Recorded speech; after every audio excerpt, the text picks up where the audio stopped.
Signore e signori, buongiorno. Siete pregati di Ladies and accomodarvi fra gentlemen, qualche minuto. please Diamo take your seat l'inizio because we're about to all'8º start. Motor Valley Fest. We're Grazie. going to start with the 8th edition of Motor Valley Fest.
Buongiorno a tutti di nuovo. Hello everyone, welcome.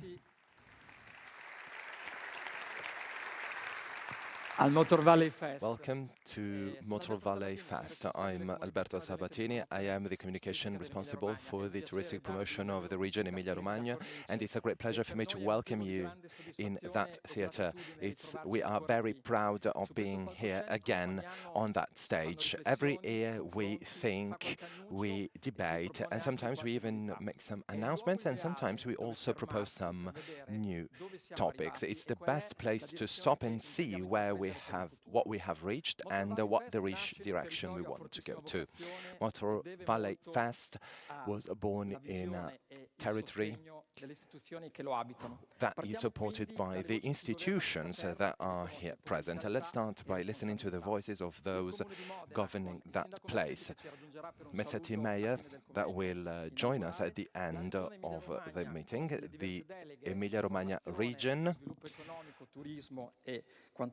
economic development, tourism, and also the Parliament of the Italian government, and the last but not least, also some automotive companies that are here present. So before starting with the institutional greetings, I would like to read the message Minister Urso sent us, because unfortunately he couldn't be here, but he really wanted to share his message and his support. I would like to thank the organizers of the Motor Valley Fest for the invitation and welcome the participants at the opening conference, a valuable opportunity to discuss in a spirit of collaboration the future of a strategic sector for the Italian and European economies. Motor Valley has always been a flagship of Italian excellence in the international automotive landscape, a virtuous ecosystem where the skills and specializations of thousands of businesses reinforce one another throughout the value chain. At the heart of today's debate is the impact of artificial intelligence on the automotive sector. Technologies such as autonomous vehicles, intelligent transport networks are already demonstrating AI's potential in mobility, but we must prepare for a future that could hold even more radical innovations. The government believes that in a scenario populated by intelligent agents, the human role shouldn't be diminished but enhanced. A process of adaptation is needed to enable people to govern new technologies rather than be subordinate to them. The AI law introduced in Italy is inspired by those principles, drawing also on anthropocentric values, as also reaffirmed by the Pope in his first encyclical Magnificat Humanitas.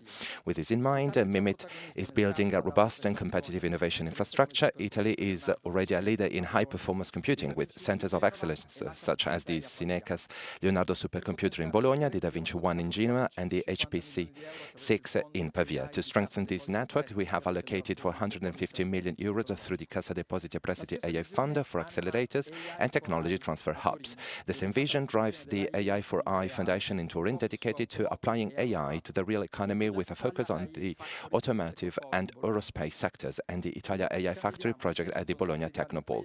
Furthermore, together with a consortium of major industrial players, we are bidding to host one of the 4 European gigafactories for AI. The government is working to make artificial intelligence a driver of growth across all sectors, including the automotive sector, which represents one of the pillars of the Made in Italy, as highlighted in the White Paper on Industrial Policy 2030. I wish you all the best in your work, in the certainty that initiatives such as these are fundamental to strengthen collaboration between industries, innovation and research. This is the way to attract talent and encourage the creation of new high-tech companies, thereby strengthening the entire national industry. Enjoy the Motor Valley Fest.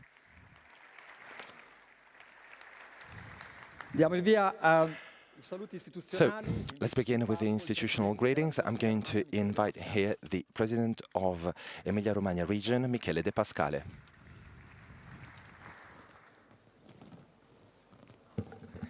Buongiorno a tutti e a tutte. Welcome to all of you. It's a great pleasure for me to be here with you today. That day is always very touching, because during this day we can go through all the stages of a big pride of our land and also of an initiative that has never been copied, because In that event, we managed to invent, and of course, this is the starting point, Motor Valley of Emilia-Romagna, and its fest, as we called it today, tells us about a radical change in global attentions. We have discovered that even excellent manufacturing that conveys strong emotions, because we know that behind every product of our land we can find passion, love. People actually do appreciate our products. There could be actually a touristic incoming in our land, of course. So the valley expression is very common, but of course it is linked to the automotive sector, 2 or 4 wheels. So that identity that is part and parcel of people's identity, and of course it is also a touristic product, a huge touristic product. Of course, because of that, we had a unique incoming opportunity that keeps growing year after year, creating synergies and huge opportunities. What has it entailed? Well, new opportunities arrived, and of course we must recognize, we must acknowledge the big companies of our land who actually saw the opportunities and seized them. Of course, they followed our business logic, but they also did it for our social purpose logic. Many of the consequences of Motor Valley are not only on companies which create the touristic offer, but also on the whole land, on the whole landscape. So they had that vision and that community belonging sense. So people are more and more aware of the fact that identity is actually a skill of companies and manufacturing sector. It is a place where you produce, where you create, is part and parcel of the product and of the narration of the product you create. But it's also a synonym of working together. I know that I'm pretty rhetorical when I say that, but in our country we know very well that working together must not be taken for granted. Finding the right keys to cooperate, to work together, to build common projects, and also trust, if you want, the ecosystem you are in, ecosystem composed of partners that are also part of the competition, is not taken for granted. What was the magic, actually?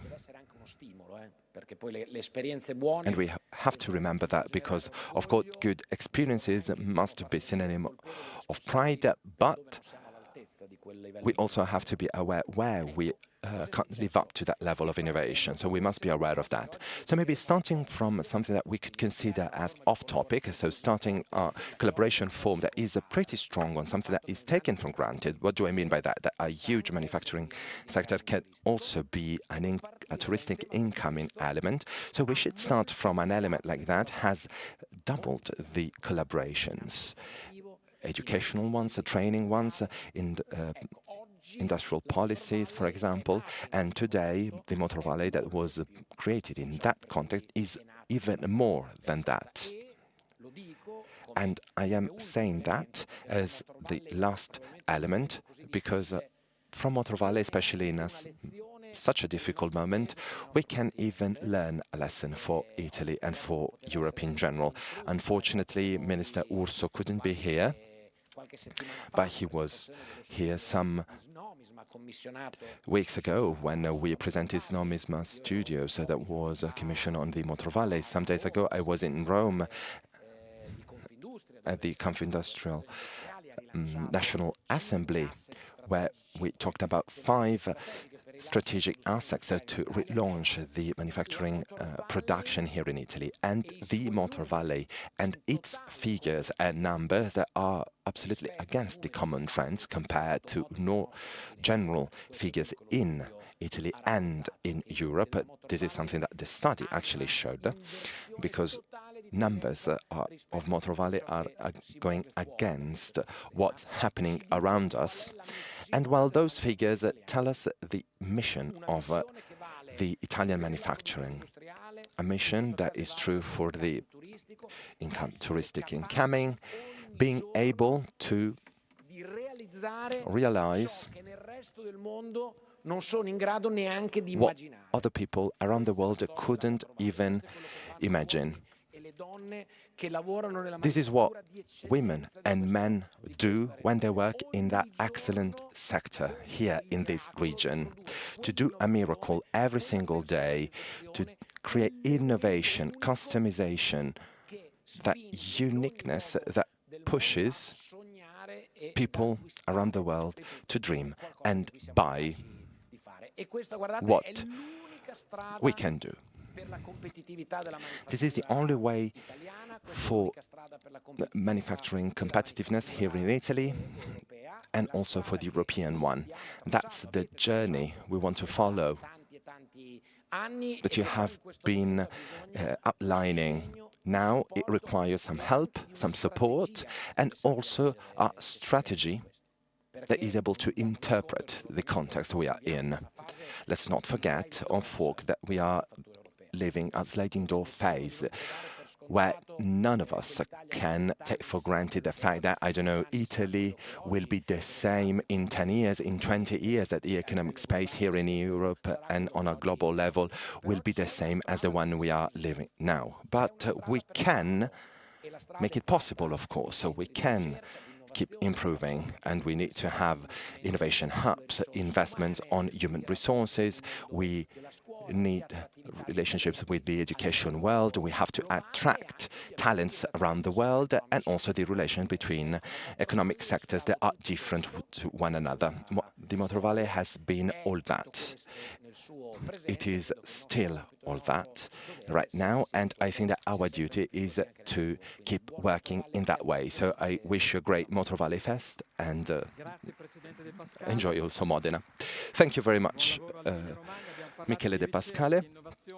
We have talked about innovation, research, universities, so now I'm going to invite here Vincenzo Colla, Vice President of Economic Development and Green Economy, Vocational Training, University and Research of Emilia-Romagna region.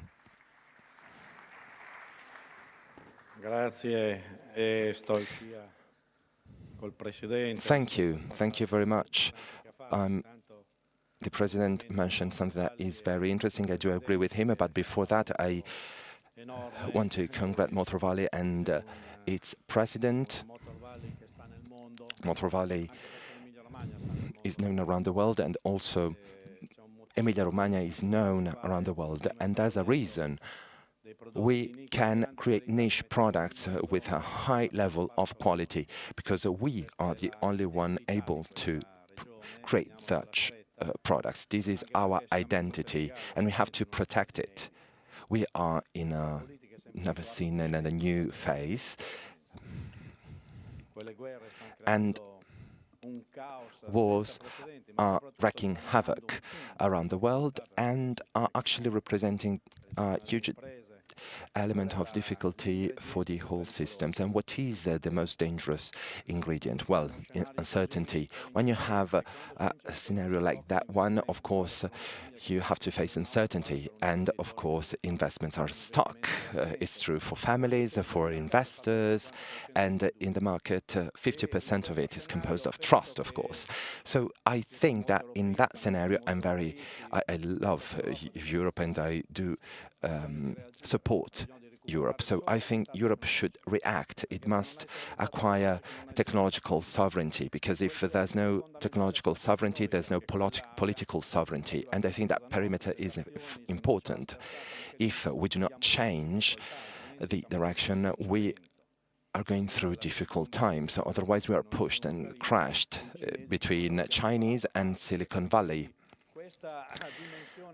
That dimension is new, that we have been discussing in the region here, but Emilia-Romagna region has three important elements, three important ingredients that can't be copied.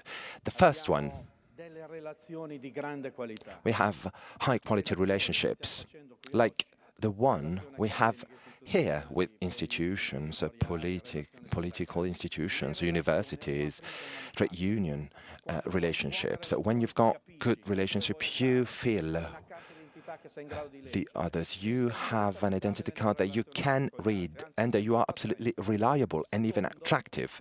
The second ingredient, Io vado sempre dentro le imprese, ogni volta che vado dentro le imprese è come un master, piace moltissimo.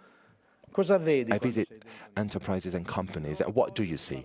You see people that are proud of producing good things. We are very proud of it. Ma l'orgoglio dei lavoratori, dei suoi collaboratori. Cioè, vogliono The entrepreneur is proud. non hanno timore della Workers are proud. They want to grab the future and they want to have and bring innovations. They love their company, they love their work. And of course, that proud I have been talking about is an amazing ingredient. And the third point, public and private can absolutely are acknowledged. They acknowledge one another. If we say Motor Valley, people know that produce together with the other company, with a counterpart, we create high technology network, we create international relationships. We together create the whole ecosystem that is around such an important sector. And that relation between public and private are it is the third of three important ingredients that other people do not have. And of course, because of that, or thanks to that, we can do important things. In the whole turnover of automotive sector, 1/3 is generated by that area. 1/3 of the automotive GDP is realized here. And there's another factor. Have you got important brands, CEOs? Well, I always tell them, let's take care of our sectors, industries, because even the small one, creating that small component for Ducati, Ferrari, Lamborghini is international too. If we lose the quality of that company, we even lose the identity of those products that are amazing. So let's not forget that we have to take care of a sector that is local, and we have to protect it. And let's not make it too far, because if we do it, we might risk those exceptional competencies which made our land great. We always hear about these businesses and their amazing histories and stories. So congrats to the Motor Valley. I think that it has a very high level of quality. So thank you very much and enjoy the Motor Valley Fest. Thank you, Vice President Colla, even for the message that you sent through that stage.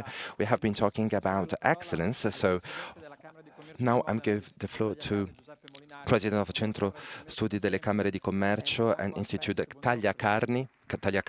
Welcome, Mr. President.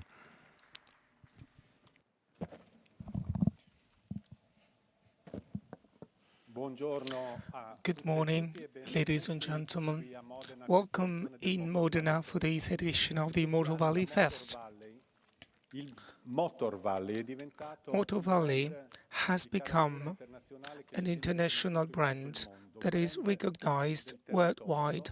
It is a brand that is strongly related to our local area, which is unique for multiple reasons. They are great industries, value chains, research centers, and universities.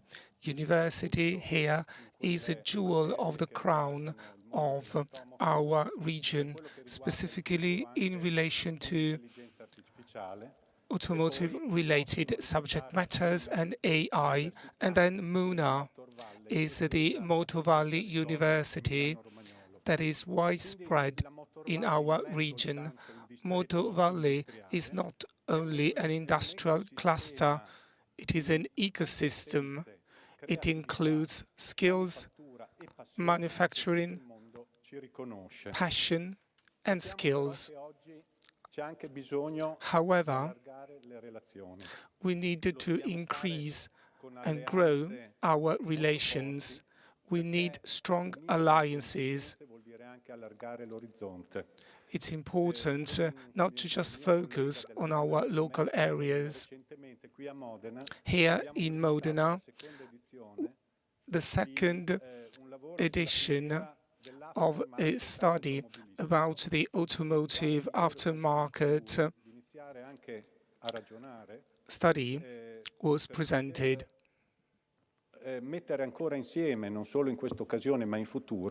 It is important to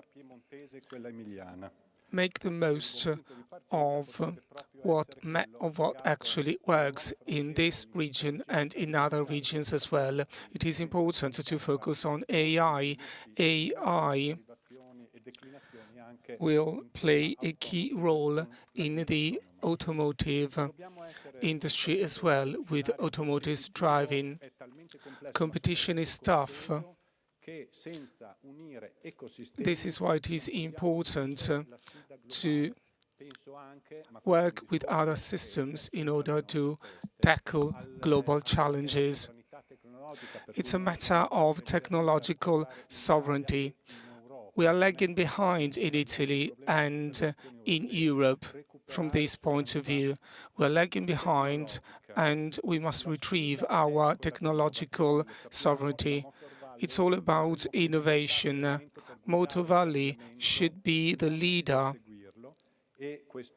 in change. It shouldn't be just a follower. And this is why it is important to focus on people. Businesses look for evolved skills. We know that companies struggle in finding staff. This is why we must work with high schools, with universities. This is why we must train young people. And this is why we must make our area more attractive for young people. It's not just a matter of choosing between innovation and tradition. Here we have a huge tradition, but this tradition must become a competitive edge as part of the new global scenario. Tradition is about culture, it's about local communities. Tradition is about the DNA of our businessmen. It's a lifestyle, it's a mindset. This is typical of our local communities. Tradition is a fuel for creativity and ingenuity, and we know that behind any given brand, there's a supply chain. There is a network of businesses, of craftsmen, of suppliers, of skills that makes it possible for this industry to be a flagship industry in Italy. Motor Valley has created a unique model, and it is our responsibility to support it. Welcome to Motor Valley Fest. Thank you, Mr. Molinari. I'd like to give the floor to Sebastiano Berisoni for the keynote speeches. Grazie. Buon lavoro.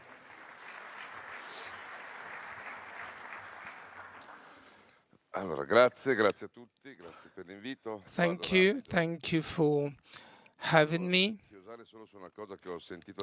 I'd like to circle back to something that has just been said. Motor Valley is a system. Motor Valley is quite unique in Italy. It's an actual system.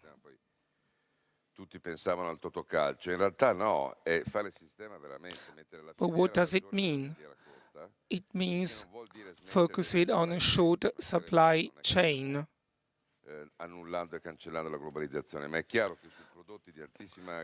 As we are talking about premium niche products, it is important to select the right suppliers and to buy the key components regardless of globalization. And then it's a matter of skills as well. If China invests in Italy, that's good, but if it's a good quality investment, otherwise, if it's just a matter of assembly, it doesn't make much sense. Let's go back to Motor Valley. What are we trying to do today? We are trying to analyze trends and challenges, and specifically, we like to know when we'll get over the energy crisis, the trade crisis after the Iran-USA war. But this is just something related to the current situation. There are background elements which must be tackled. First of all, AI. I hear anything about AI. Until 6 years ago, all conferences were about sustainability, then ESG and gender. Now no one cares about the environment or gender. Maybe it's just a buzzword, AI. I mean, I'm still interested in sustainability and environment protection. We can't forget about the environment sustainability, and I'm referring to both social and environmental sustainability. AI is a buzzword. There is something that I don't get about AI.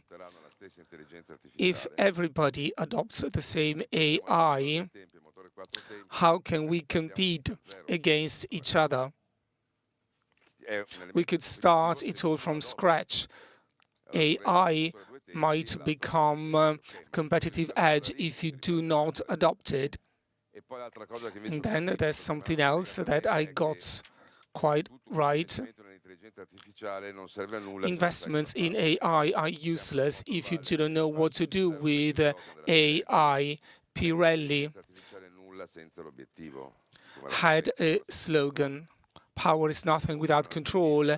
AI is nothing without a goal. If you buy a Lamborghini, a Ferrari to go shopping, it doesn't make much sense. You don't get much out of it. People say you must adopt AI just for AI's sake. I don't like technocrats, autocrats coming from Silicon Valley that are trying to convince us about adopting AI. The Pope's encyclical was great. As human beings, we can be replaced. This is what Silicon Valley gurus say. Okay, if it's just a matter of technological revolution, that's great. But if then human beings are replaced, it doesn't work. You are all about relations, as it was said, and it's not up to machines to create relations. What is ethics? Ethics, it's about a soul, it's about consciousness, it's about free will, and machines do not have free will, consciousness, or soul. Machines do what they are told to do. There are people that invested billions in AI, and so they are trying to sell us these machines. They are sales guys at the end of the day.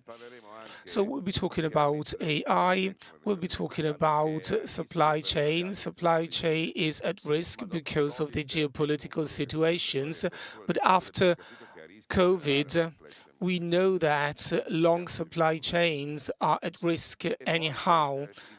Let's not forget what happened in 2021 and 2022. And then we'll try to understand what you can do. You work in a premium industry, you work in a luxury industry. People talk about hypercar, high-end cars. What is this all about? But what I understand is that there are industries you can look at.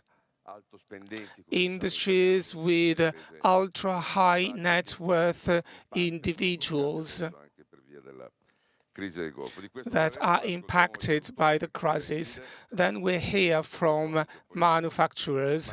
They will tackle challenges, both geopolitical and technological. And they will be talking about e-cars. And we've heard about some news.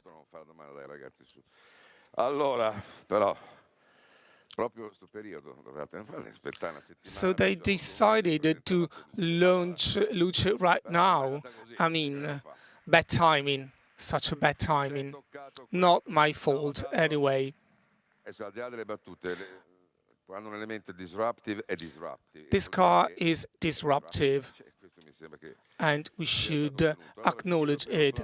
So, big round of applause for our keynote speakers, two partners from McKinsey. They will talk about similarities between the automotive industry, luxury and fashion. I was in Venice a couple of years ago. It was a show about yachts and boats. So big round of applause for young Christoph Könstring, senior partner, McKinsey. I'm waiting for you to clap your hands. And Gemma Dauria, she's a partner from McKinsey. Here they are. It's up to you. Thank you. Che caldo fa. Good morning, everybody.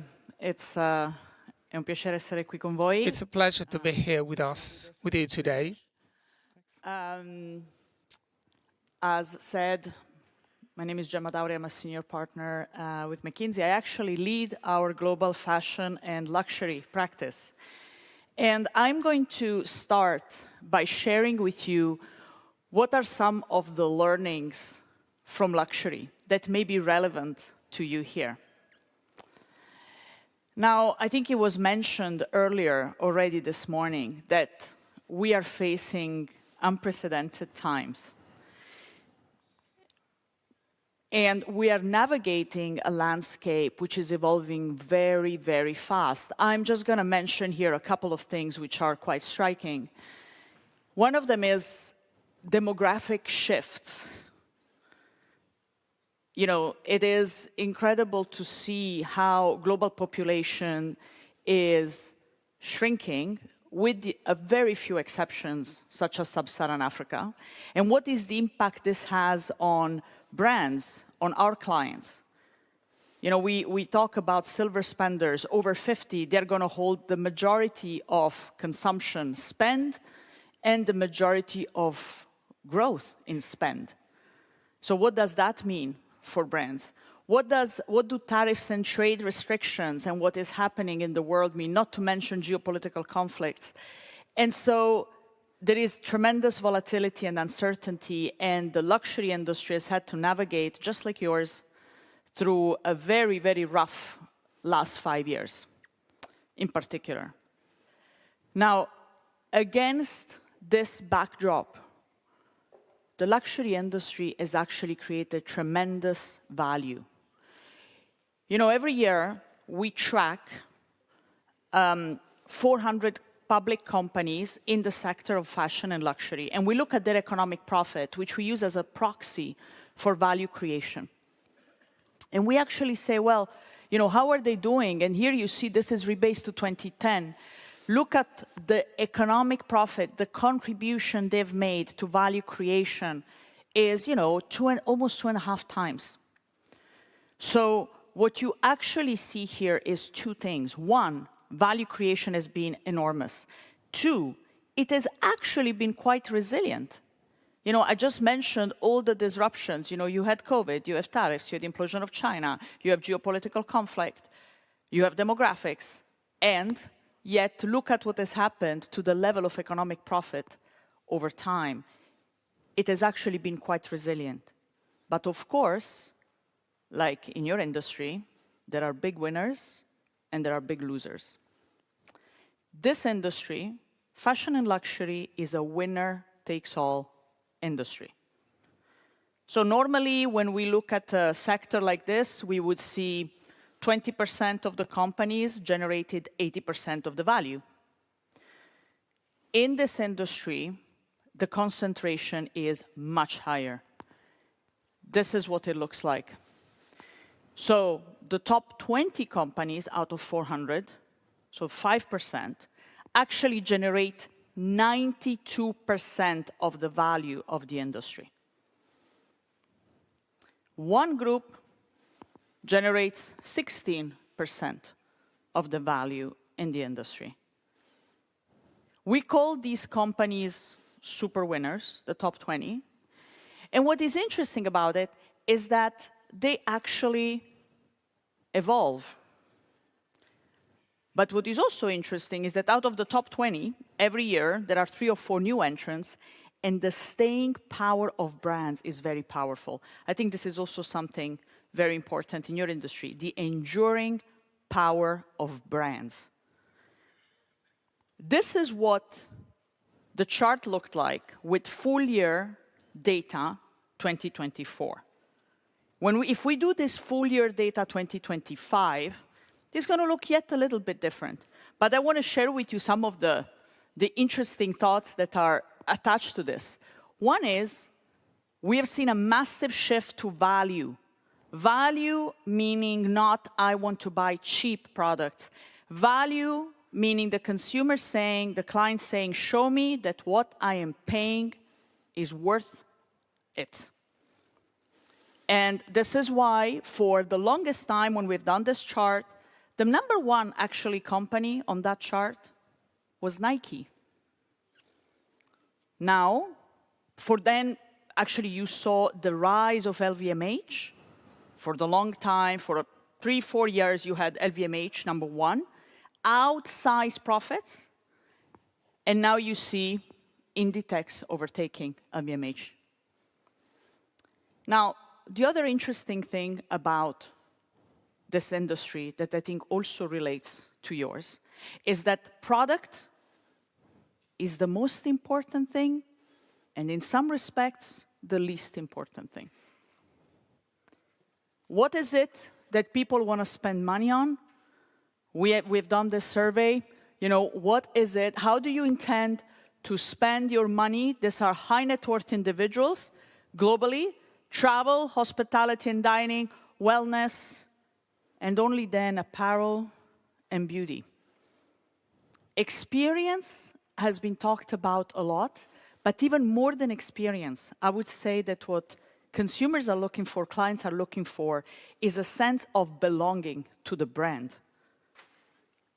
You know, they want to see their identity reflected in the brand. And you see here, we actually see what is it that the brands that are doing this right, between global mega brands, quite luxury houses, the emerging ones. You see here how important some of these factors are. I think they're probably very important in your industry too. Quality and craftsmanship, creativity and innovation in design, better in-store environment. The store matters. For a long time, we thought, oh, the store is not going to matter. The store really matters for clients to experience the brand. And then you have, you know, exclusivity, recognition, sustainability.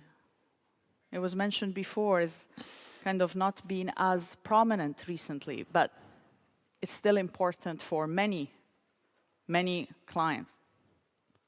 And if you actually see the lens of generations, you also see a slightly different lens. This is a breakthrough of, you know, what matters most to millennials and Gen Z, Gen X, boomers, and just see how these things actually change. Gen X and boomers is about quality and craftsmanship. The exclusivity really matters to millennials and Gen Z. So there is something really important about how luxury is being redefined.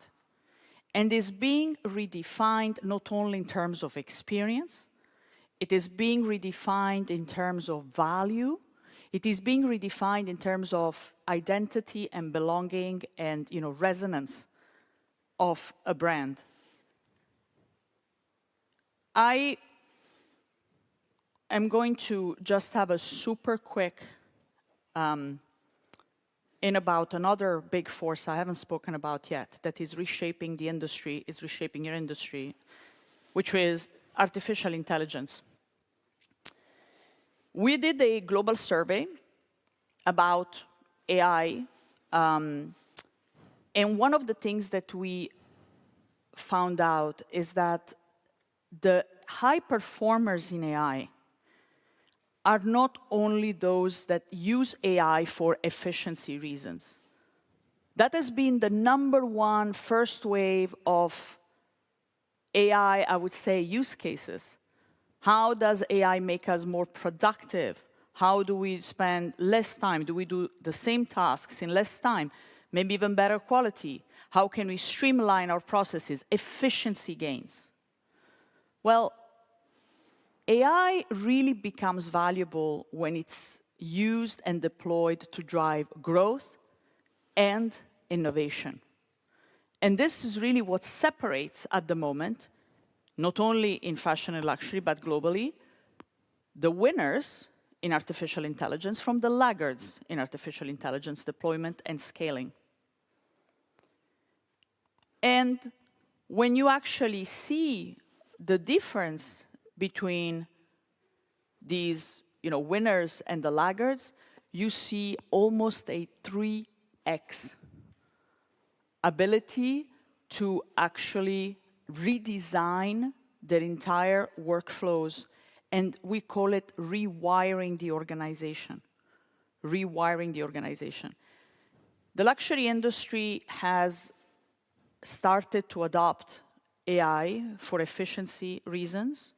There are lots of experiments happening and pilots, and I would say interesting use cases. There is very little deployment at scale that transforms domains, entire domains. And yet, what we see in our experience is that's where the biggest upside is. And the gains are meaningful. This is just an example. I'm not going to go through it, but this is the luxury fashion value chain, and these are some of the impact numbers that you can get when you actually deploy AI to really transform and rewire the organization. And then there is, of course, agentic commerce. And this is interesting because in a world where even under modest scenarios, you actually are going to have $3 to $5 trillion of agent-mediated global GMV. You actually really need to think about how does your brand show up in a world where commerce is mediated by agents. How is it found by the agents? How is it interpreted by the agents? And this adds a whole other layer of complexity, which is as important as everything I showed you earlier about how do the clients think about this? How do the clients think about it? How are they redefining luxury? And before I actually hand over to Jan-Christophe, wanted to just share that this is what we see in terms of AI as an enhancer of human potential, not as a substitute for human potential. And what we see is actually the people that are benefiting the most, the companies that are benefiting the most from AI, and they're really reaping the benefits today, are those that are looking at this holistically, starting with your strategy. By the way, the two bubbles are the difference between the high performers and the median in this global survey. But what you see that is quite fascinating is that it's not just about strategy, and it's not just about technology, and it's not just about data and AI. It's as much about talent, it's about operating model, it's about what is your playbook for adoption and scaling. And what we're seeing is that the quicker organizations are looking at this in a holistic way and using it to drive growth and innovation and not only efficiency, the higher and the quicker and the more amplified the benefit of AI.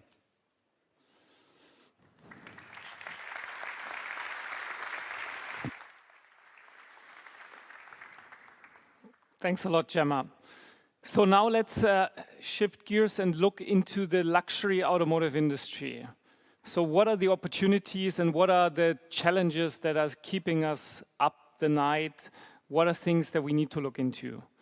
And before we dive into the specifics of the industry, it's worthwhile to actually take a step back and look into the context in which we are operating. And this is the European automotive industry. As some of you probably have seen last year, we drew a quite dramatic, challenging picture of the industry, being challenged on competitiveness, being challenged on profitability, being challenged by new competitors like the Chinese OEMs. So where do we stand 1 year later? So there are some glimpses of hope.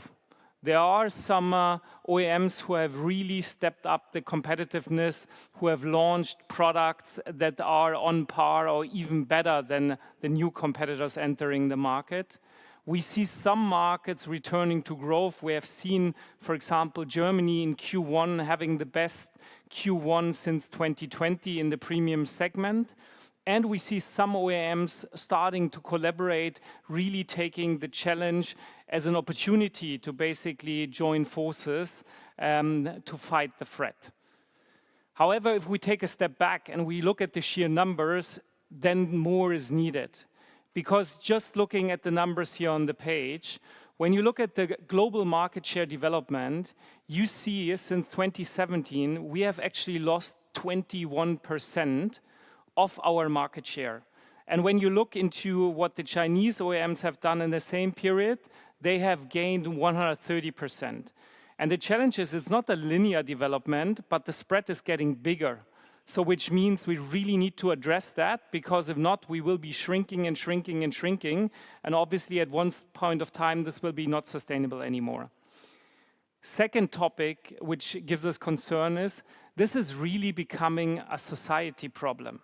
Yeah, because if the OEMs are not earning money, if the OEMs are not growing, obviously what comes next is cutting costs. And here you see the numbers from Germany from last year. We lost 100,000 jobs in automotive, and that's significant. And if we're not changing the trajectory, more will come. We spoke about China last year, and we explained a little bit about how fast they are. Their development circles are twice as fast than ours. So we take 4 years for developing a new model. The Chinese take 2 years. So which means when we bring a new models, they have already brought 2 new models. And this is just the number here on autonomous to give you also a feeling for the conviction. I would say 3 years ago, when you talk to European players about autonomous, they were saying, hey, Waymo is so far out, there's no chance to catch up. Yeah, because it's all about how many kilometers you drive to train your algorithm. Well, the Chinese said, we want to enter the market, we want to conquer the market, and guess what? 3 years later, the top 3 of them are on par with Waymo. And the reason why I'm mentioning this is we need to be clear that the conviction that they have is very strong. And if they say what they're saying, they want to conquer the European market, they want to conquer the world with their cars, they will do everything to make it happen. So therefore, we really need to collaborate. And last but not least, as a consequence of these developments, when you look at the profit development of the top 10 European OEMs in 2025, 10 out of 10 were losing profit margin. So really a moment to work together and to turn that around. As I said, there is some hope, but we need more. So let's talk now about the luxury automotive market now. And obviously, it's a topic where you could talk the whole day. So we picked 5 topics that we want to discuss. So first of all, we want to talk about the market. Yeah? And the theme is a little bit oceans becoming ponds, and the meaning growth is actually in granularity. The second topic, I heard a rumor that there is some interest and emotion around the topic of EV and luxury. So let me also bring that one up. There is a problem that we are currently facing, and I want also to bring that to you in terms of the residual values. We have seen residual values deteriorating quite significantly, kind of reaching same levels as normal premium cars, and it's a real problem in luxury, so let's take a look also on that. Then what is happening in China as a market? Is China coming back? Is it not coming back? And what are sort of the prerequisites to be successful? And last but not least, let me come back to what Gemma just presented in terms of AI and give you a glimpse of what it could mean for us as an industry. So let's start with the market.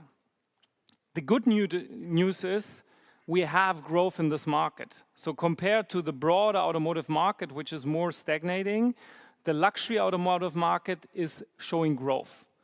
It is not the growth rates that we have seen in the past, but it's decent growth. But obviously there's also more competition coming, which means that if we want to have a decent growth rate as an OEM, we need to find growth elsewhere. We need to find growth beyond what we're looking for. And the good news is actually there is a lot of opportunity, because when you look into this number here, which is the correlation of the number of ultra high net worth individuals and our luxury automotive market, then you see actually the correlation is moving apart, which means there are more and more wealthy people coming, but less of them are thinking, well, actually, if I have the money, I want to buy a luxury automotive car. And that's a huge opportunity. But the thing is, the huge opportunity to grasp it, we need to think differently, because many of these new high net worth individuals are coming from different segments. They're not in the mindset as probably all of us here in the room of being really car guys. They're in the mindset of they love experience, they love innovation, and these we need to find. And let me just give you an example here. We did a survey among ultra high net worth individuals, and we wanted to understand the different segments. And there was sort of a narrative for a very long time that brand heritage is essential. Brand heritage is essential to sell a luxury automotive car. And that's true for some segments.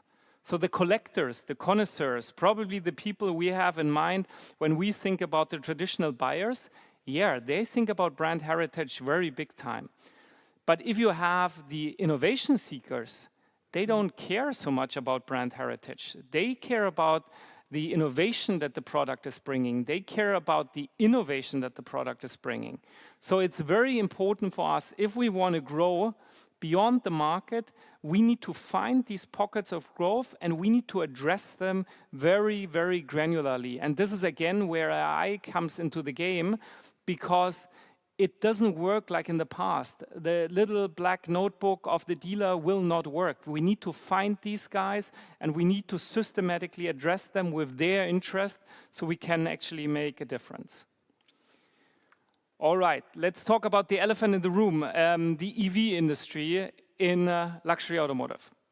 So first of all, and probably you've seen that and you've known that, a lot of OEMs around the world have recalibrated basically their EV ambitions. And when you look at the chart, you see on top of the line the ones that actually kept their EV strategy, and below the lines, all of them who toned it down. Yeah? And you see it's a significant number. And let's be also clear, it's not an easy decision for them. It involves significant write-down, so they really thought about it. I think what is important to note is nobody's stepping out of the game. So they're toning it down, but they're not kind of evading the EV strategy. All of them are saying EV will be the powertrain of the future.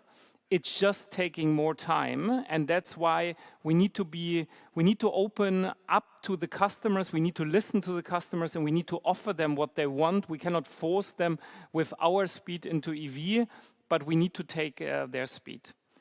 So what does it mean for the luxury automotive industry? Well, actually, the curve has clearly flattened. So we do every year an EV sentiment survey where we ask actually customers, would you consider an EV as your next car? Yeah, and we obviously also ask super premium and luxury automotive buyers. And for the first time ever, this index was actually going down in the last year. Yeah, so less people were actually excited about that, but it didn't go completely down. So when you look at the curves, what we're actually seeing is there is a higher interest in hybrids. Yeah, so There was a moment where a lot of people were thinking, well, actually, I jump over the hybrids, I go directly to the EV. At the moment, we see a trend back and customers being really interested in hybrids. But if you look at the mid to long-term trend, the EV trend is still on. I mean, and let's think about it. Very often we think about EVs for the high-performance cars, but we're not saying that. I think there are other segments that are much more interesting. The luxury segments, the SUV segments, that's the segment that are interesting.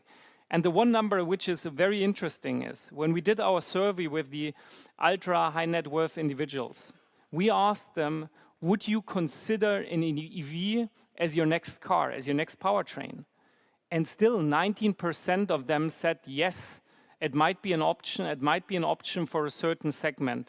So the task for anybody who moves into the EV segment is to find these individuals and target these individuals very specifically, very target, and then it can actually work. The broader adoption will take more time. Next topic is around the customer and the RV, and I call it a little bit the RV promise, the residual value promise.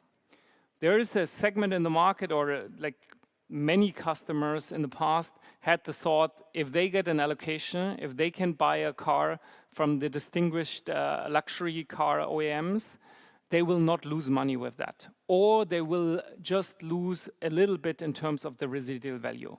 And obviously that brought also customers into the cars who would probably not be able to afford these cars. Yeah, because simply they were paying the loss in residual value, which was not so big, and then they were getting into the new car.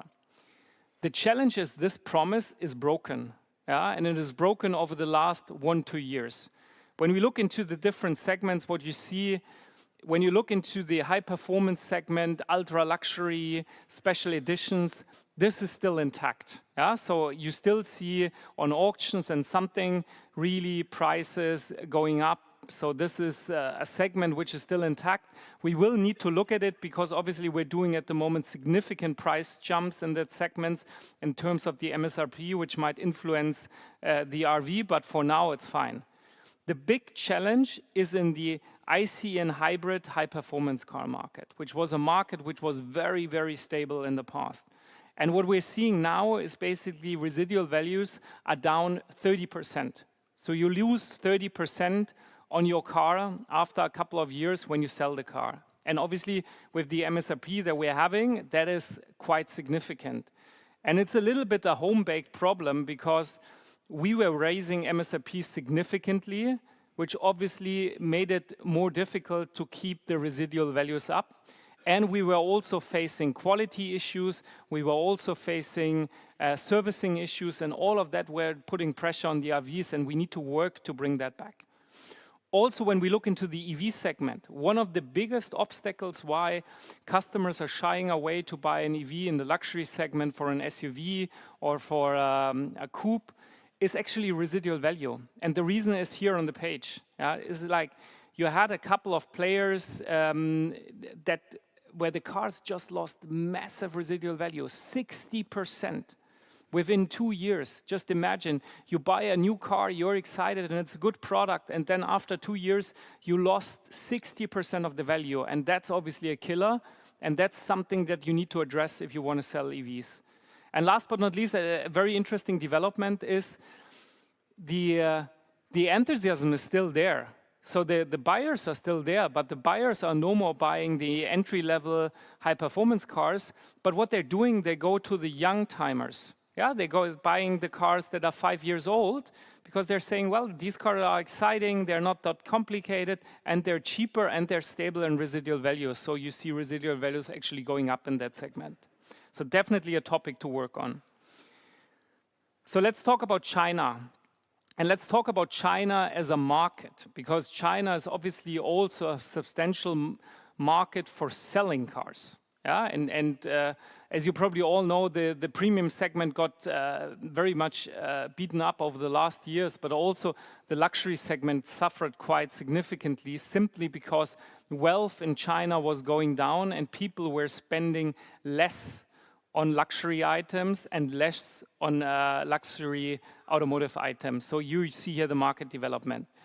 But there is another aspect which is actually quite challenging beyond the drop in the market. And that is actually that the situation has opened the market for Chinese players. So 5 years ago, it was unthinkable that a Chinese player would be sold in the premium segment. Yeah, and premium OEMs were quite relaxed of, yeah, that's a problem for the volume segment, that's not a problem for us. However, this whole crisis has brought in a very big price consciousness, and obviously the players have stepped up their premiumness, which means they have now significantly entered the premium segment. And when you look at it, there are even some players that are at the verge of the luxury segment. So I think in a couple of years, when we look at that chart again, I'm very sure that also in the luxury segment, we will see Chinese players, yeah? Because there is a market also for them. Good news on China is the market is coming back. When you look at the signals that we're seeing in the market and we see how the wealth is developing, wealth is going up again. And that's very often the best indicator of that the market will also come back. So some good news here. So, and then last but not least, let me talk about AI. And Gemma has talked about it, how important it is becoming in the industry. And if you ask me, in the automotive industry, in the luxury industry, we might be lagging behind, or let's say it in a positive sense, we have a huge opportunity in front of us. The thing is, when I talk to my clients, to many clients, and we also have done a survey about it, all of them are using AI in some sort of way. They're saying, well, actually, yeah, I don't know what you're saying because we're using it, but it's not creating value. And let me give you a number. We did a survey, and 80% of the companies were saying they're using AI, but 80% of them were also saying they're not creating any value with AI. But the challenge is you need to do it properly. You need to move AI away from the flashy subject and really integrate it in your processes. And then the impact will be huge. And here are just 3 examples very quickly of OEMs who have made a huge difference. So number 1, future AI customer experience. The thing is, we don't have a choice. We need to adapt AI. Because when you look at it at the moment, you have a new generation of buyers coming that are challenging the old traditional funnel. So interest, awareness, interest, and so on. What they're doing is they go to ChatGPT and they say, well, ChatGPT, here's my budget, here's my interest, here's what I want. Please tell me what are the free cars I should look at. And that's something you need to adapt. So you need to rethink your whole customer journey and rethink how you adapt to it and rethink how you actually inject AI in that to make it happen. And the second thing is around future AI customer interaction. We see a huge trend of customers wanting to interact with the OEM, not with the dealer. And AI offers a huge opportunity for that. Yeah, and we've seen that, and I hear very often, well, actually, our customers don't want that, and it's much better if you have a person. Guess what? We checked that in solutions, and the customer experience was actually better when you had the AI solution than when you had your average dealer. Yeah. And then last but not least, I think that's an important one, again, thinking about these granular opportunities. This is a solution that we created for a dealer where we said, okay, we make superhumans out of the dealers. We give them a tool which identifies the opportunities, which tells them how to address the opportunity, and which follow up.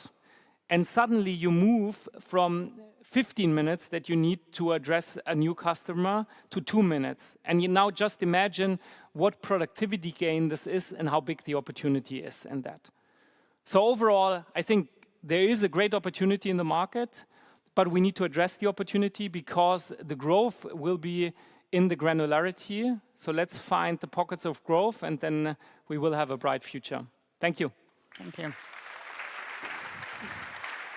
Grazie. No, I don't need that. Grazie.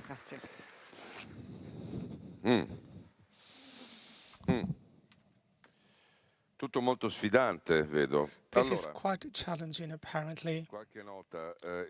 Just a couple of remarks. What you said about AI at the end is quite interesting. I'm an old guy, but I think that human relationships add value to advisory and consultancy services, especially in the luxury industry. You are not buying any car just because you need a car. But in this case as well, AI can play a role in the relationship with a customer. AI can give you a helping hand. AI is not supposed to replace you if you are an actual advisor. If you provide advisory services just to sell a product, you don't actually find any value in AI. This is quite clear. In terms of China, data is quite interesting. I'm referring to data of the Chinese market. The Chinese market is struggling, specifically in retail, lowest level since 2022. There's an issue that concerns us all. The Chinese model is not working in China. There is no creation of wealth. Consider April data. There was a decline in sales of any kind of home appliances. Then there are two other issues: aging population and young people unemployment. And this concerns us because they are shipping all their products to Europe. Their overproduction comes here. Then the speed of China is impressive, how quick they are to design and execute a new model. It takes us 4 years, it takes them 2 years. But I've got a solution, so they could create the second model and then we replicate it. So we sort of steal their ideas. I know that it's a joke, but this is what is happening for some brands, not niche brands. They are trying to find allies in China. The challenges you mentioned are very interesting. Let's move to the next speech, which is about robot taxi, robotization, autonomous driving, and robots inside a company. There's a foreign group that works with many Italian businesses. Bruce Baumgarten is our next speaker. He's Vice President, Supply Chain, Quality and Reliability, Zoox. Zoox partners with Italian businesses, but I like to understand what options there are for other businesses in Italian to work as partners of this company. Buongiorno. Good morning. It is an absolute honor to be here with you today in the heart of the Motor Valley, a place that for generations has defined not just how the world moves, but how the world dreams about moving. To be able to stand on this stage in this region and share our ideas about the future of mobility in a place that in many ways has defined what mobility means is truly humbling. So thank you. Thank you to the organizers of Motor Valley Fest, and thank you to all of you for the opportunity. My name is Bruce Baumgartner, and I serve as the Vice President of Supply Chain, Quality, and Reliability Engineering at Zoox. And the reason I'm standing in front of you today actually begins not in Silicon Valley, where we are headquartered, but right here in Modena, a few short minutes away.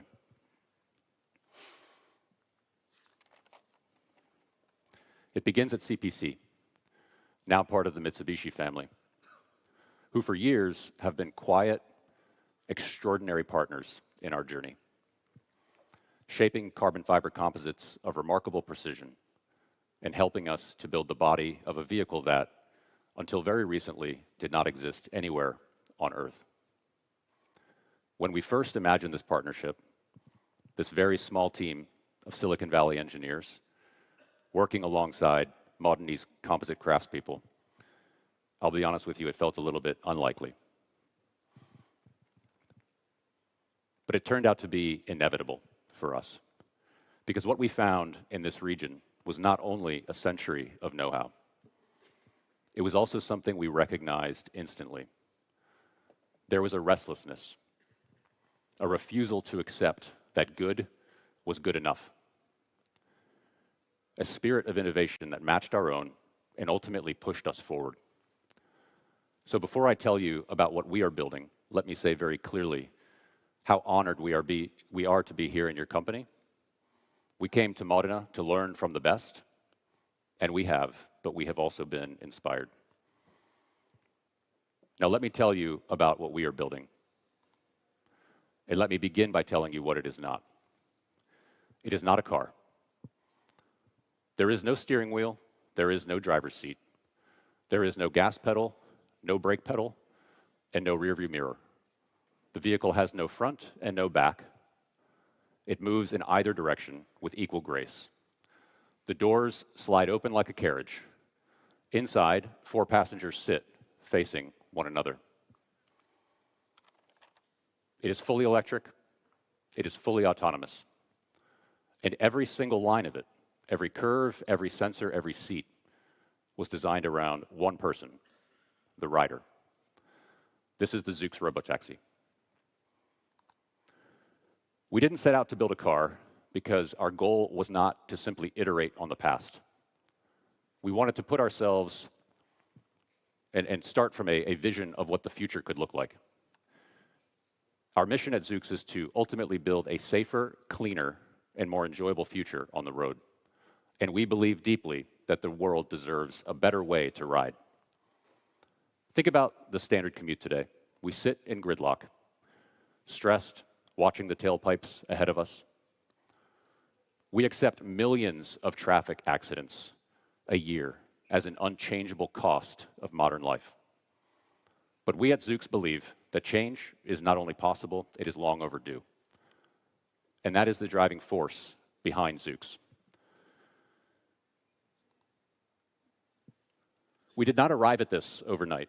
The company was founded in 2014. More than a decade of work, more than a decade of saying, if you really designed road transportation around the person being moved, not the person doing the driving, what would that look like? This is what that looks like.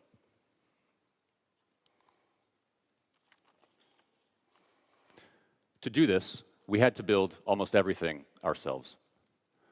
The AI that drives the vehicle that the AI drives, the service that delivers it to the curb, the experience the rider has from the moment they open the app until the moment they are delivered to their destination. The behind-the-scenes, 24/7 operations that keep the fleet healthy and moving.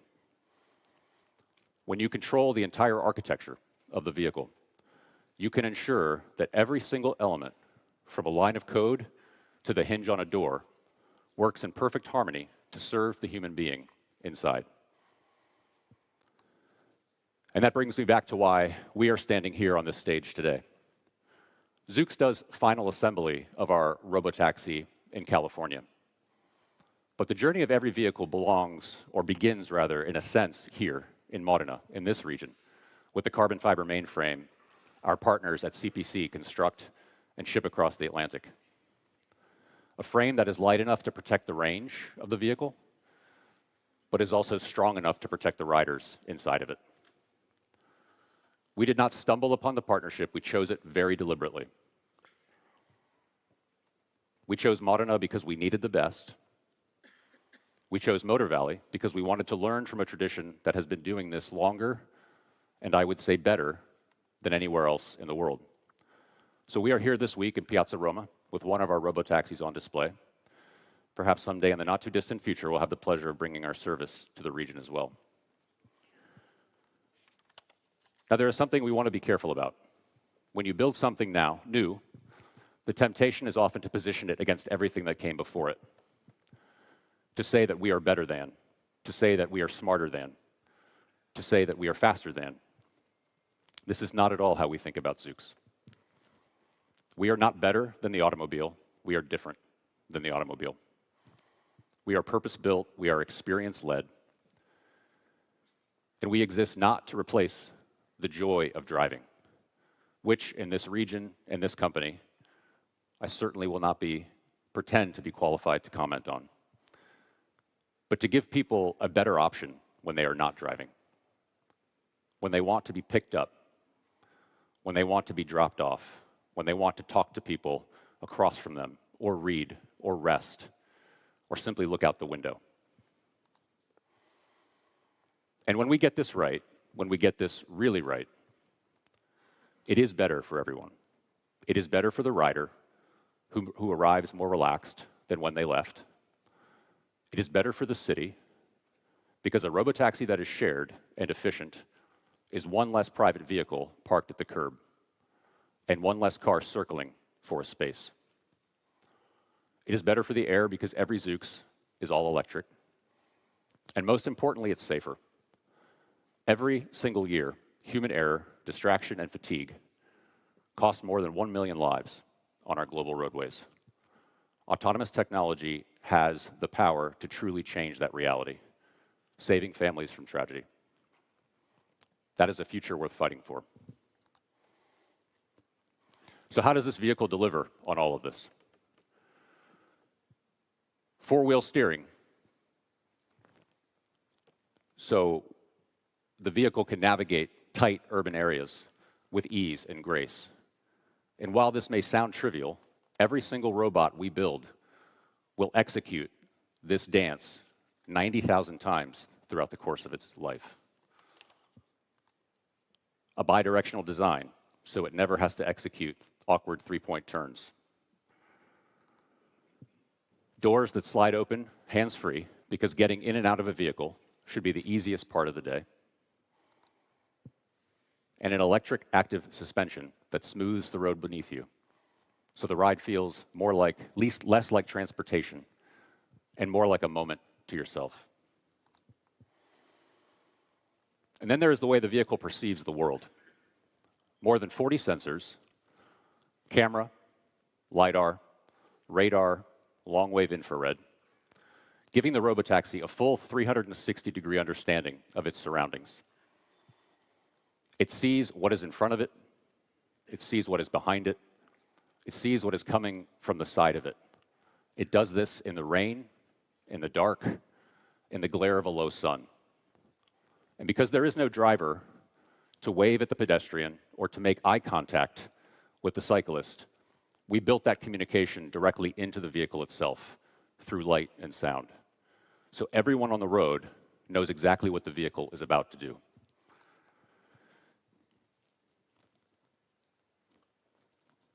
None of this matters if it's not safe. Fully 50% of roadway fatalities in the US are due to passengers being unbuckled. So a Zoox will never begin a ride unless every single occupant of the vehicle is buckled. And if you decide to unbuckle during the journey, we will come to a safe stop and we will politely ask that you rebuckle. We had to design the airbag system from a blank sheet of paper because no existing airbag was designed for a vehicle that was bidirectional with 4 inward-facing seats. The result is what you see here, a horseshoe-shaped airbag that wraps around every passenger, no matter which direction the robotaxi happens to be moving. Every occupant receives the same level of safety. And most importantly, there's a human in the loop.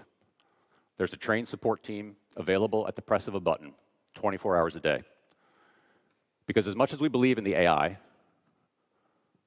we believe even more so in the trust we're asking our customers to place in us. Then there is the driver, powered by AI. For more than a decade, Zoox has been mapping the cities we operate in, building precise three-dimensional models and updating them with every single trip. In real time, our perception system identifies every single pedestrian, every vehicle, every cyclist, every obstacle. Our prediction system anticipates exactly what each of them are about to do next. And our planning system makes thousands of small decisions every single second, choosing the smoothest, safest path through it all. It is in many ways the discipline of an excellent human driver, patient, attentive, anticipatory, but at a scale and a speed that no human could sustain. So where does the road ahead lead? How do we scale this grand idea? In 2020, Zoox became part of Amazon. While we remain an independent company with our own roadmap and our own culture and our own conviction about what we are building, we now do that work with the backing of an organization that knows how to operate at scale and that has the experience of earning the trust of many millions of customers worldwide. It's a partnership that lets us think about the long term, because building the future of mobility this way, we don't see as a 1-year or even a 5-year journey. We really see this as a generation's work. Today in Las Vegas and San Francisco, anyone can come to the city, download the app, and ride in a Zoox robotaxi. It's not a prototype. It's not a demonstration. It's a real ride in a real vehicle with real passengers to real destinations. Today, we are testing in 10 cities across the United States, from Miami to Austin to Seattle. We're quietly building the foundation of what comes next. A decade ago, this was a sketch on a whiteboard. Today, it is on the road. So before I wrap up, just one last thought. What this region has been doing for more than 100 years isn't really about machines. It's about the people who care deeply about their work and who keep finding ways to do it better than they did it last year. Zoox is a small part of that now. Some of it built in California, some of it built here in Modena, much of it built together with partners like CPC. We've learned a huge amount from this region, and we're very grateful to be doing this work alongside you. Please come and see the robotaxi for yourselves in Piazza Roma. Our team would love to see you and would love to answer any questions you have. Grazie mille, ciao. Sì. Grazie. Thank you. No, don't need that. Oh, là. Bello, eh? Interesting, isn't it? Io però ho degli elementi distopici, perché mentre guardavo questi Well, bellissimi tagli, while I was listening to that interesting presentation and the autonomous taxi, those autonomous taxis, you know, where am I living? You know, I still have some problems. I'm not so advanced from that technological point of view, but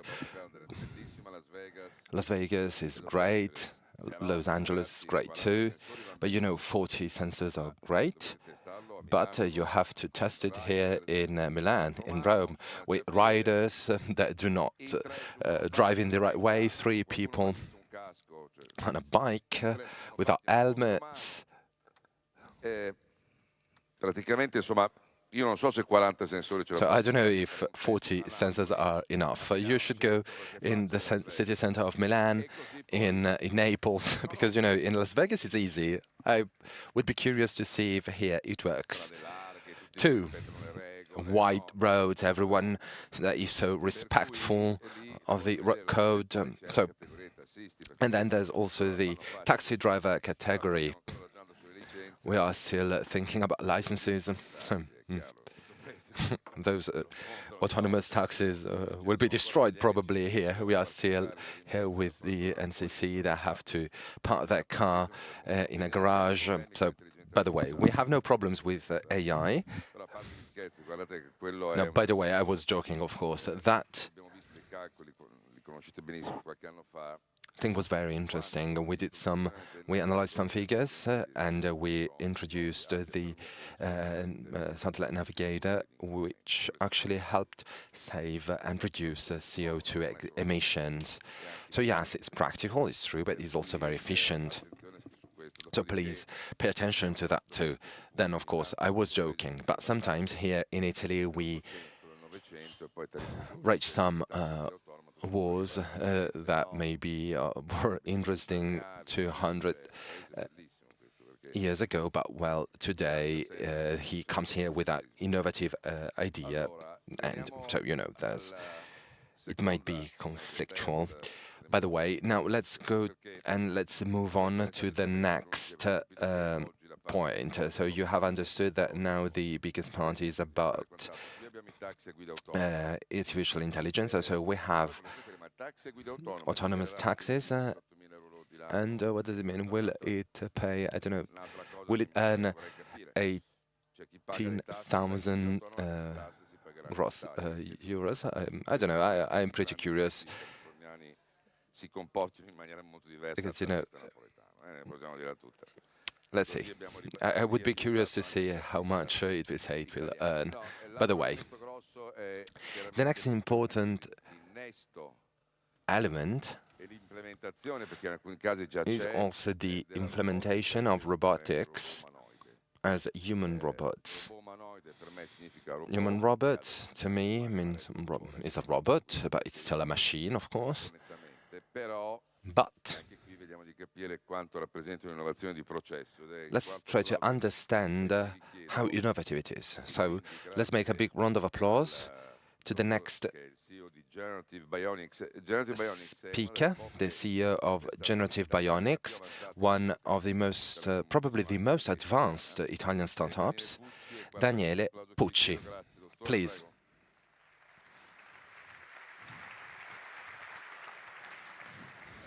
Eccoci, grazie.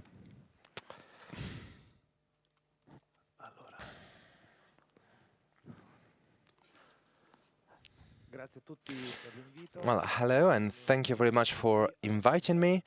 It's a great pleasure for me to be here and to present the Generative Bionics. But before starting, I wanted to share my thoughts with you. We are going through a technological transition in that moment, the AI, of course, and the human robotics aims at giving a body to some autonomous smart devices. So in the next 10, 20, 30 years, the relationship between human beings and their tools will change. Those tools will be then named agents.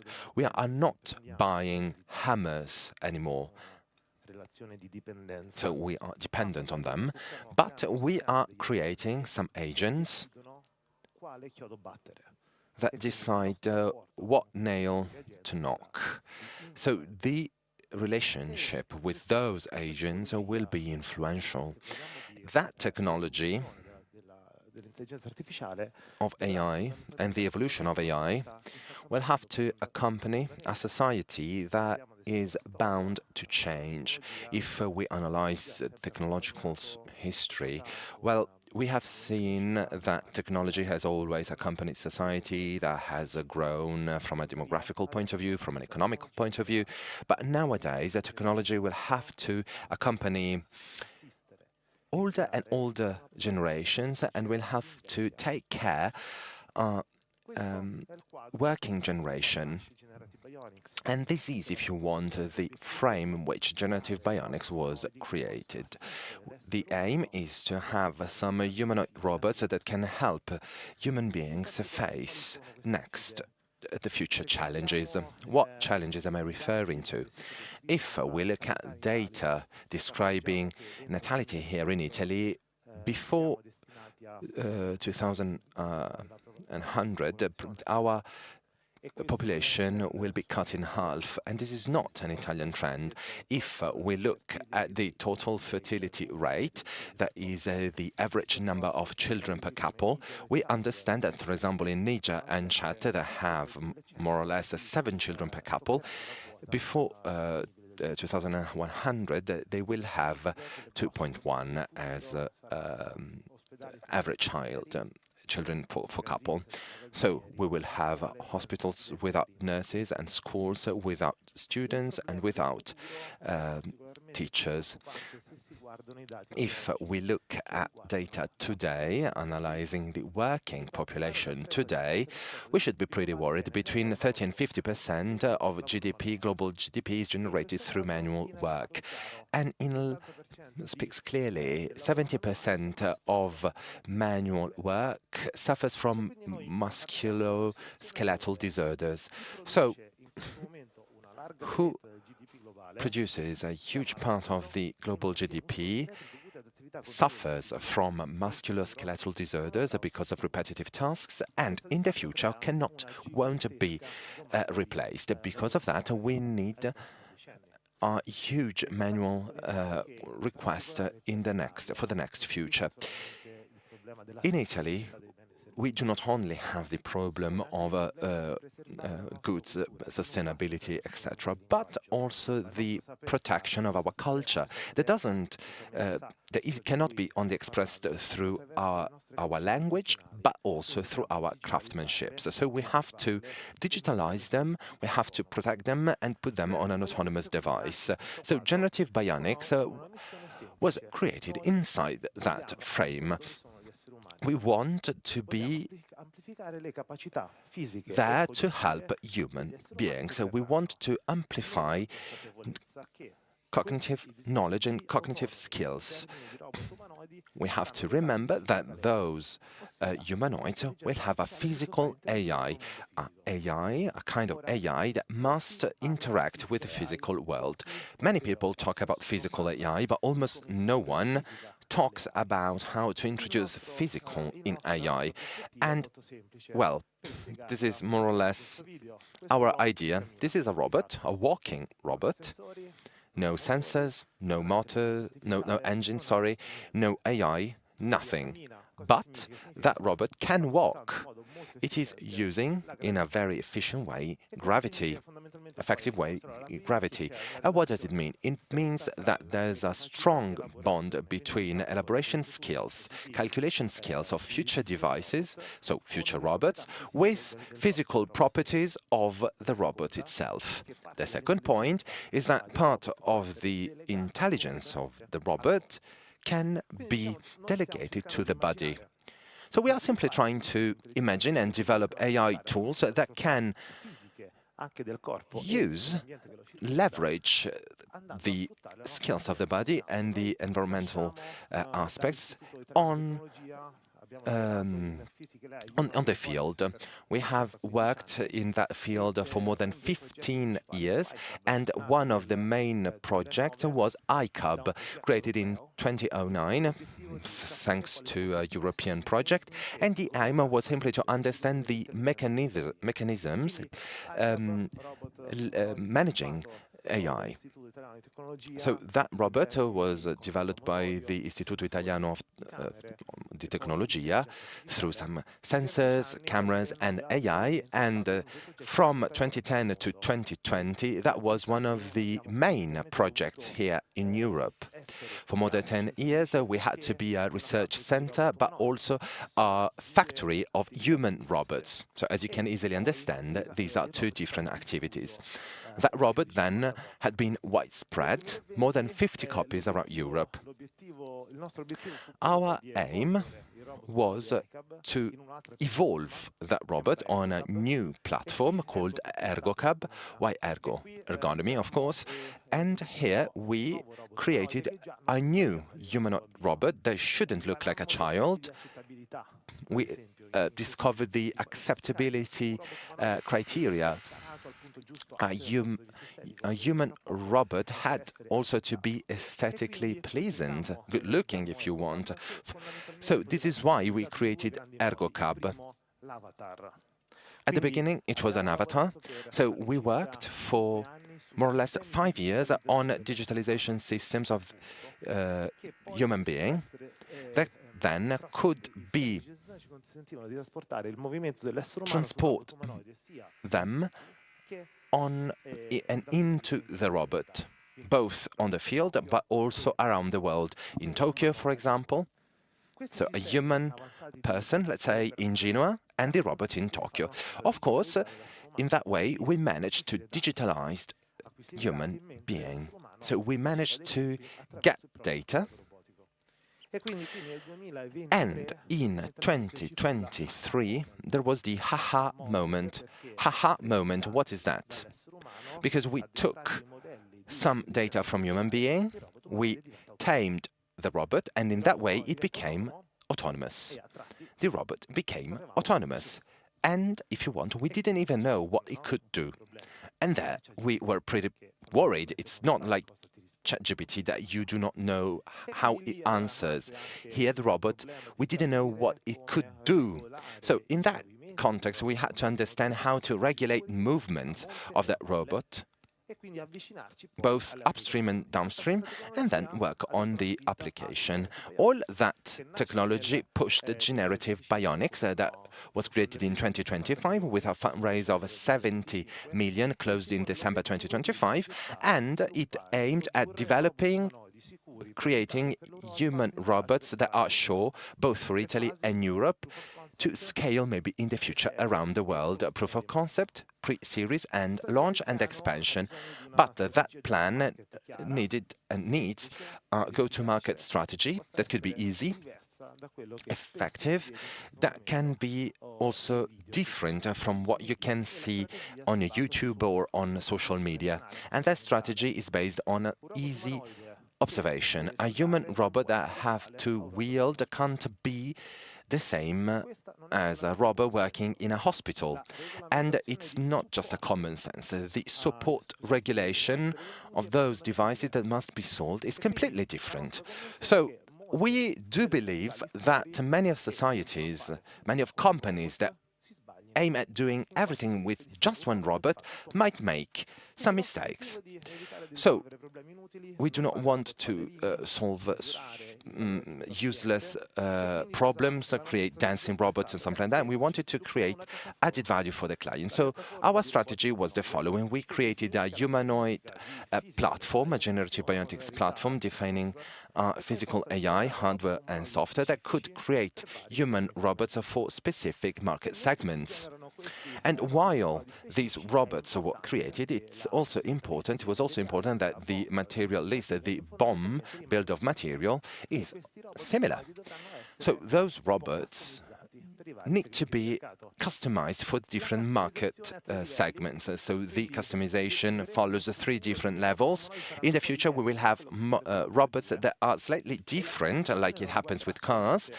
And the customization is not only about physical, so under factors, hands, or exterior design.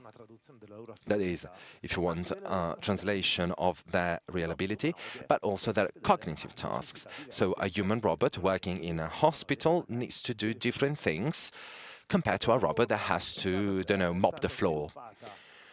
That technology was developed and presented at CES in Las Vegas in last January, represented by our concept Gen 01 that has a fundamental element, the skin. Skin full of sensors, revolutionizing design concept. I really want to highlight that aspect. The design for a robot is synonym of intelligence. Why? Because it has sensors. The skin has sensors.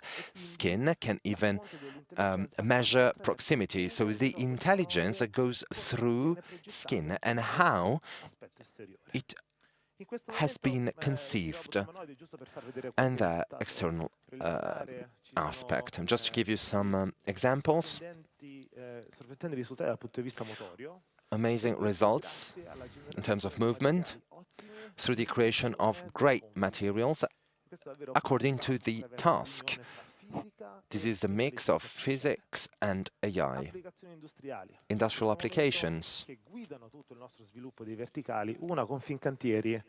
Saldare è un compito complicato. So, in ship welding and logistics, it's a partnership with Fincantieri, for example, especially, for example, if they have to carry an object from a place to another place. In that case, of course, we have to protect a human being health.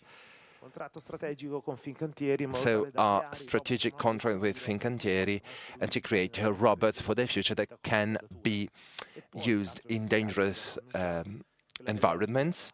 And then, as I said, the healthcare. So 1 nurse out of 3 will suffer from musculoskeletal diseases.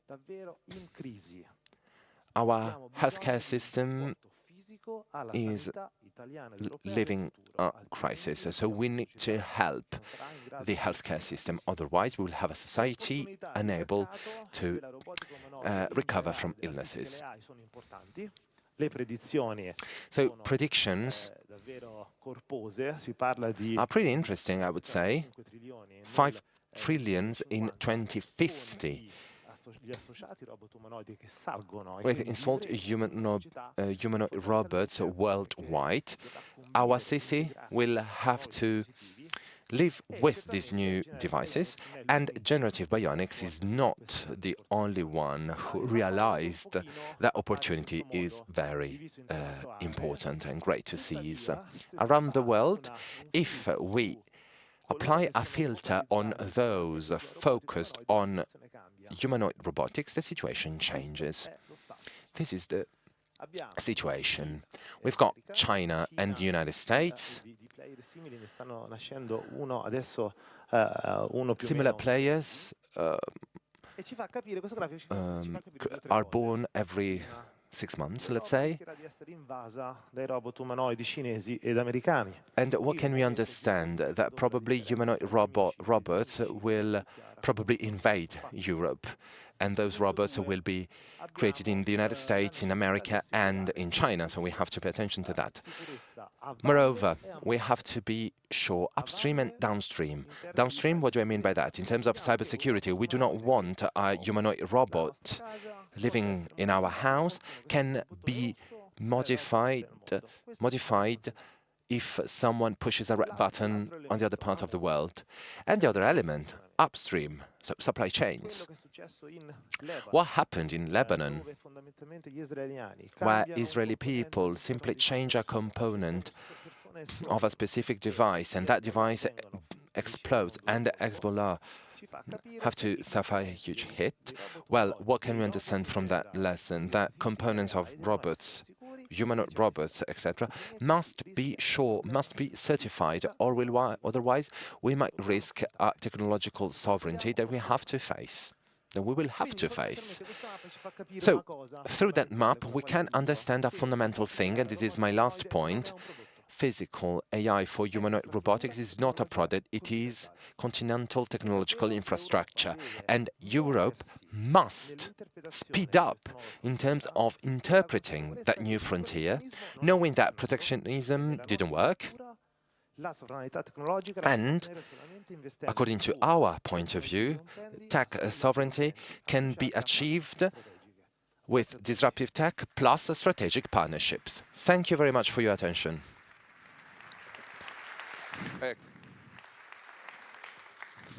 Io ho una domanda per lei, perché è tutto molto interessante, ma quando vedo che noi I have a question for you. siete voi, uno. There's just you here. And, well, the whole Europe has just one competitor against South Korea, for example, but how likely are we to compete with 8 players in China and 7 in the United States? Well, it's not competitiveness. We must play that match. We have to prioritize industrial activities here in Europe. In that way, we will be able to preserve what we think it is important. But from a technological point of view, what do you think? We are absolutely in line. On our side, we have the huge opportunity that we have understood that that kind of the physical AI needs a neat kind of data, a physical data that doesn't exist for the moment. So if we invest on digitalizing in order to get those that data, we can play the match. Thank you very much.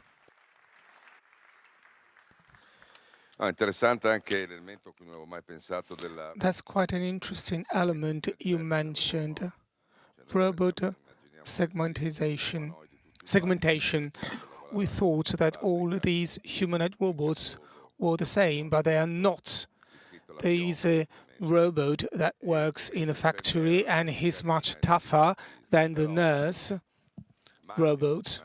I assume they are part of two different trade unions. Lo dico a tutti, CIS, WIL, CGL. No, c'è un tema però che There's a topic that is quite interesting and it hasn't been mentioned yet properly. We can't tackle all topics today, but if taxi drivers do not work because of robotaxis, there's a problem of aging population that could be solved by the process of robots. There will be fewer human resources, and so robots could give us a helping hand. I'd like to mention something. All these elements are quite interesting, and we shouldn't be against technological innovation. It is completely pointless. But we're talking about the fourth industrial revolution, and such a process shouldn't be handled by businessmen only, because this process is so important that it should consider collective interest, which means that politicians must be involved too. Of course, businessmen are trying to innovate. Hopefully, European businessmen will be able to compete with other countries.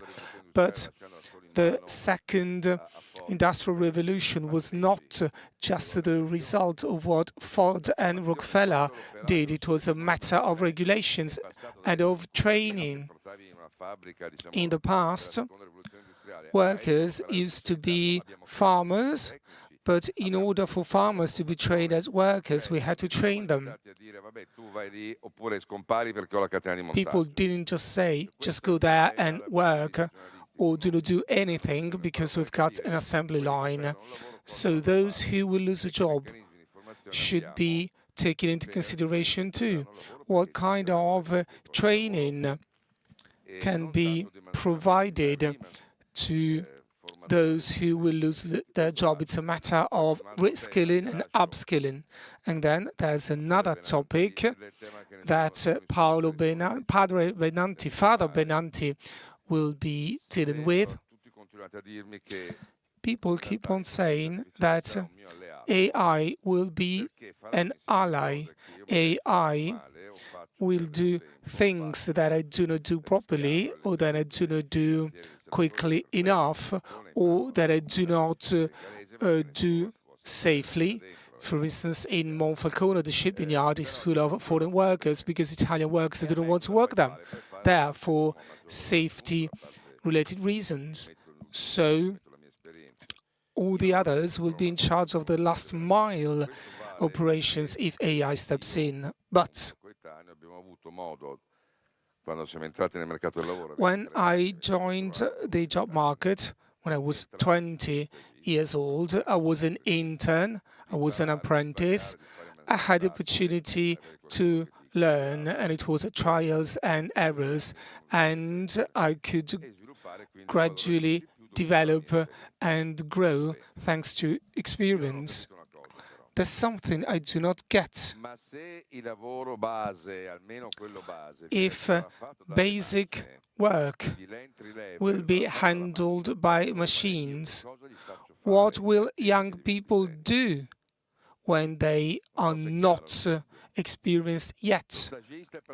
What about interns? What about apprentices? What will they do if basic work is handled by machines? How can we train young people? I know that there are not many young people, but we can't get rid of them. So workplaces must be reorganized based on a diamond-shaped approach. 2 weeks ago, Apple's former CEO was with some young people, and young people protested against him, and we must convince young people that AI can help them somehow. We should explain what AI can or cannot do, because AI should be social accepted. So it's a matter of ethics, it's a matter of social responsibility. This is an introduction not to the Pope's encyclical, but this is an introduction to Father Benanti's speech. He's professor at Luis Guido Carli University and chair of the Commission on Artificial Intelligence for Information at the Presidency of the Council of Ministers. A big round of applause for him. I do not know if you can provide us with answers about everything. You are quite enlightened, but I assume that you will deal with ethical, social topics. We keep on calling machines intelligent and ethical, but free will, soul, and intelligence are about young people. If machines steal our souls, you will be out of work.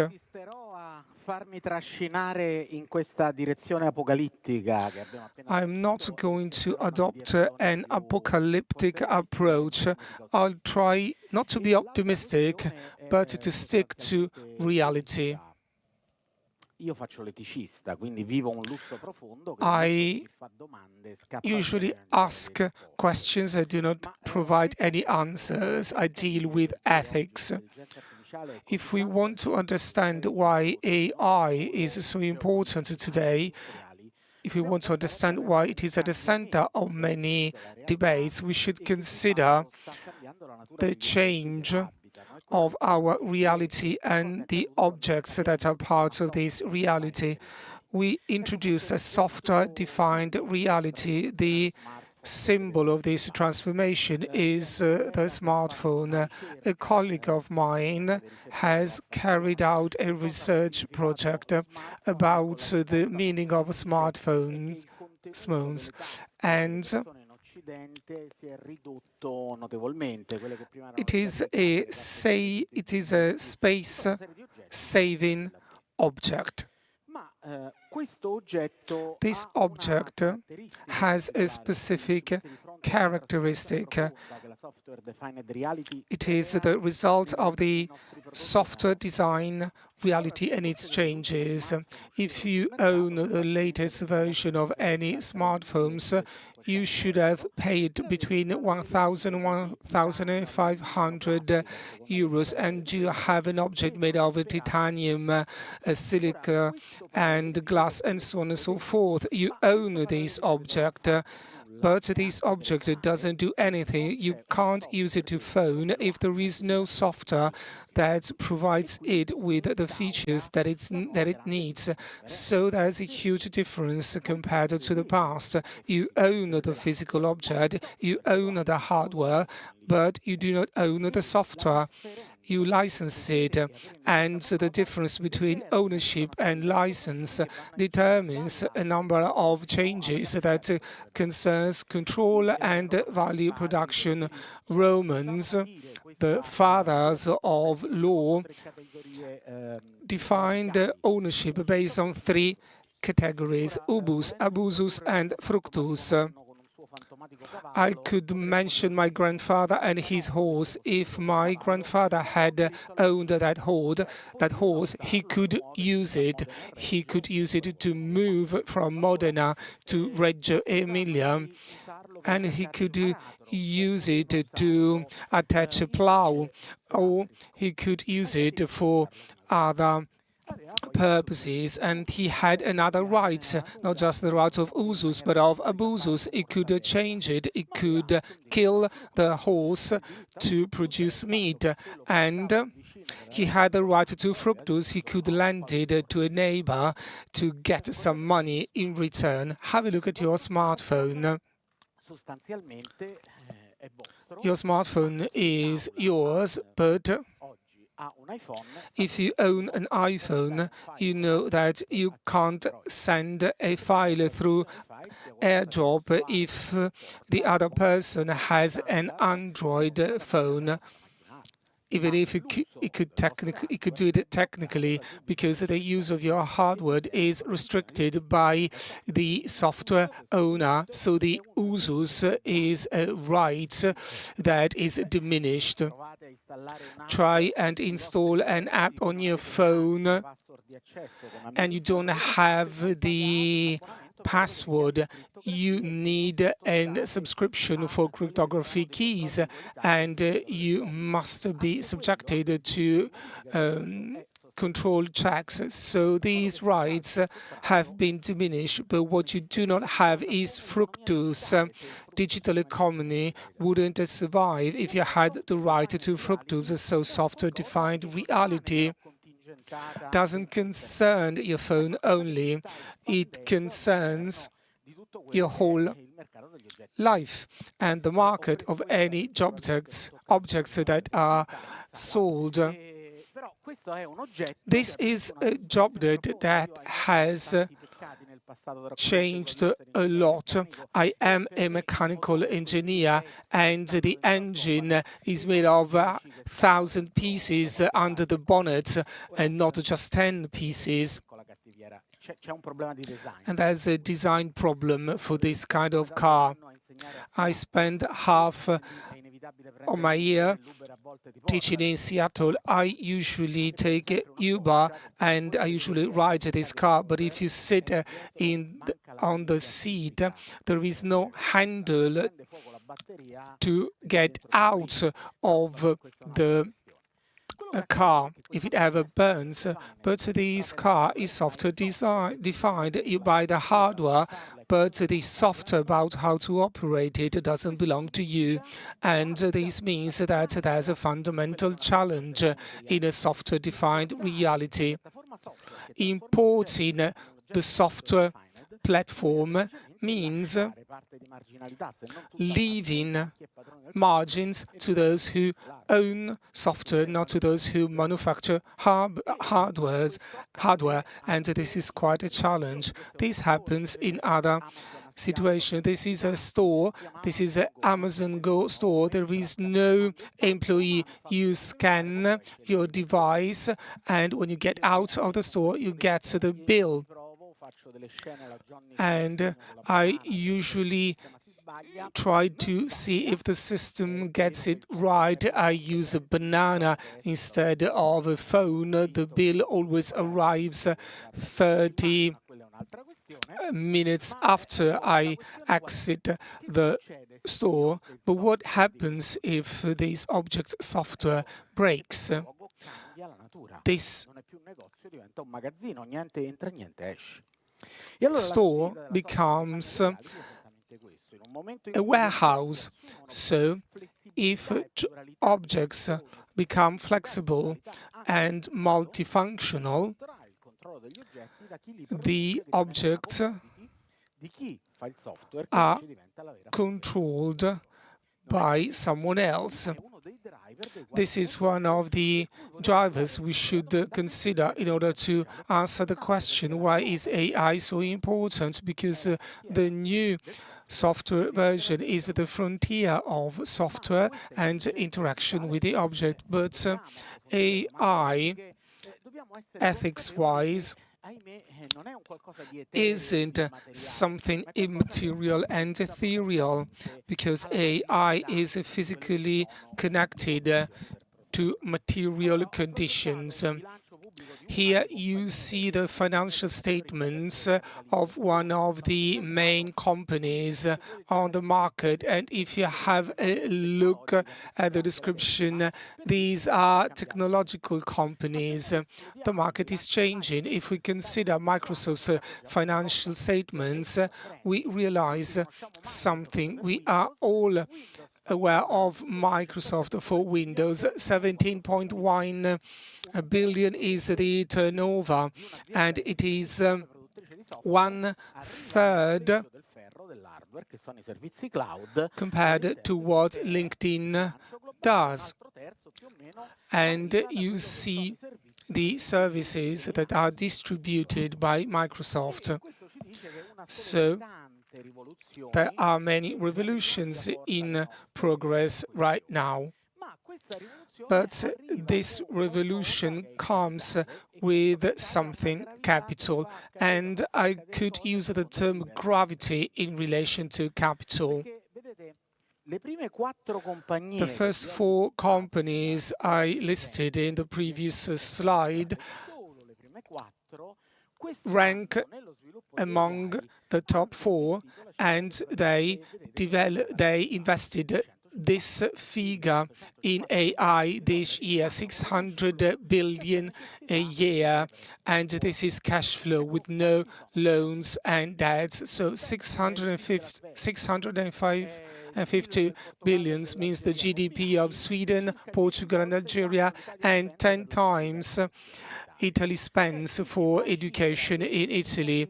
So this is cash that is used to develop resources, and it exceeds the capacity, the spending capacity of a country. 4 CEOs have more power than the government of a state. And there's a new question. What does it mean to invest in AI in a software-defined reality?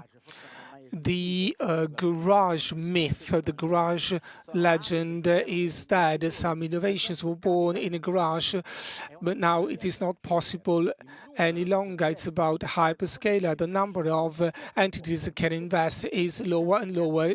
Who can invest $100 million?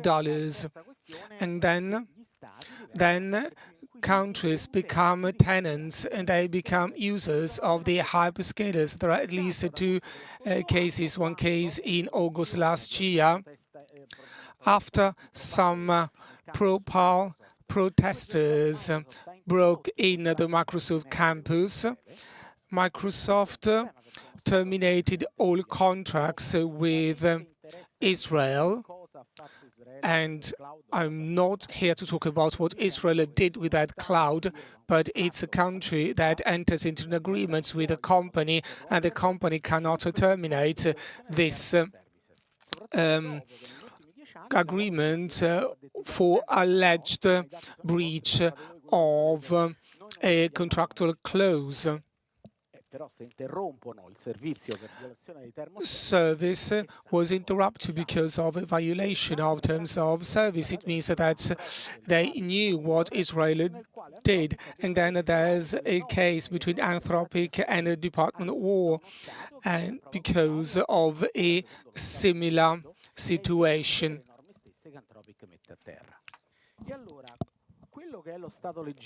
So, is a country, is a government a client like any other clients or not? And another question should be asked. It's not just a matter of a challenge for a market, is a challenge in relation to sovereignty. It adds to the capacity of a government to govern some processes within its territory, because these processes might be governed outside that territory. Next question. What does AI mean? What does it look like? When we talk about this new frontier of software-defined reality, we must know that this system is a technological stack, and a technological stack comes from something physical. That includes GPUs, TPUs, the most advanced compute-powered chips. These chips must interact. They need physical spaces, data centers, and they must be fed with power. But AI means heat. 40% of heat is heat that should be wasted, and it should be dissipated through water, through cooling. And on top of this physical layer, there's another layer. It's the data layer. And there's another layer on top of it. It is the AI models, the large models.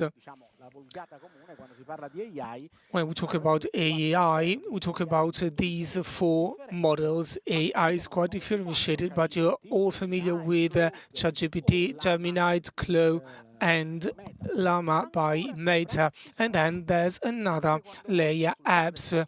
When you use ChatGPTs, you do not access the model, you open an app. Iran used AI to identify 2,000 targets a day. What did Iran did? It accessed an app that was run on the Anthropic model, and it considered the data of the Department of War, and the hardware was located in a specific area. And this service becomes powerful, and it becomes powerful if you can execute the stack. If you consider the figures, all stack elements can't be owned by the same entity. Chips and models, well, we can't compete with the relevant players, but this doesn't mean that somebody else can take care of all apps. Models and apps could be handled by somebody else. But I've got a question for you. So 650 billion from these four companies, where was this cash spent? And it was spent here. 97% was spent here. Why? When there is the gold rush, you must sell shovels. Why? Why is that? Because regardless of the winner, any entity needs hardware and iron that accounts for 1/3 of Microsoft's sales. So this is the financial transformative challenge that we must tackle in an industry such as yours. And then there's a sort of heat tax that is related to energy transformation and water consumption. It all comes down to the materials that AI needs to provide a service. And then there's another problem.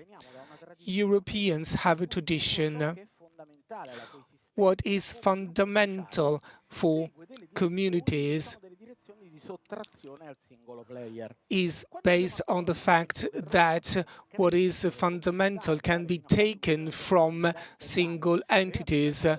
Consider Rome. When Rome needed water, water became an infrastructure, a public infrastructure, a water duct. And it means that goods were made public and accessible to everyone, and it happened to many Italian businesses as well. They used to be state-owned. So the first question should be asked, what about computation? Is it a super user that must stress traditional structures, or is it something that complies with the infrastructural model? This is a fundamental question. In the US, AI plays an important role. Bernie Sanders says that it's a political topic because the introduction of these models increases the price of power by 200%, which means that power in Italy will be much more costly when data centers are implemented and built and implemented. We will need more energy, and this comes with a price tag. The price tag will be much more expensive, and other industrial processes will have a markup that depends on the price of power. And those who manufacture aluminum profiles will have to face price increases. So there might be a deindustrialization because of the increase of the price of power, because we will favor super users who will not contribute to a country's wealth because a tax will be paid elsewhere. I wrote an NDA, I can't name any names, but one of these companies said, okay, we will create jobs and there will be a citizenship revenue. But then a journalist said, okay, it's up to you to pay for that, because if what you do can't be taxed because the tax will be paid elsewhere, I doubt that this state will give you money to pay citizenship's revenue here. I usually ask questions, I never give answers, but this transformation should be handled properly, otherwise it can't be handled and the outcome will be negative for the whole ecosystem. Now, that being said, we've got another problem.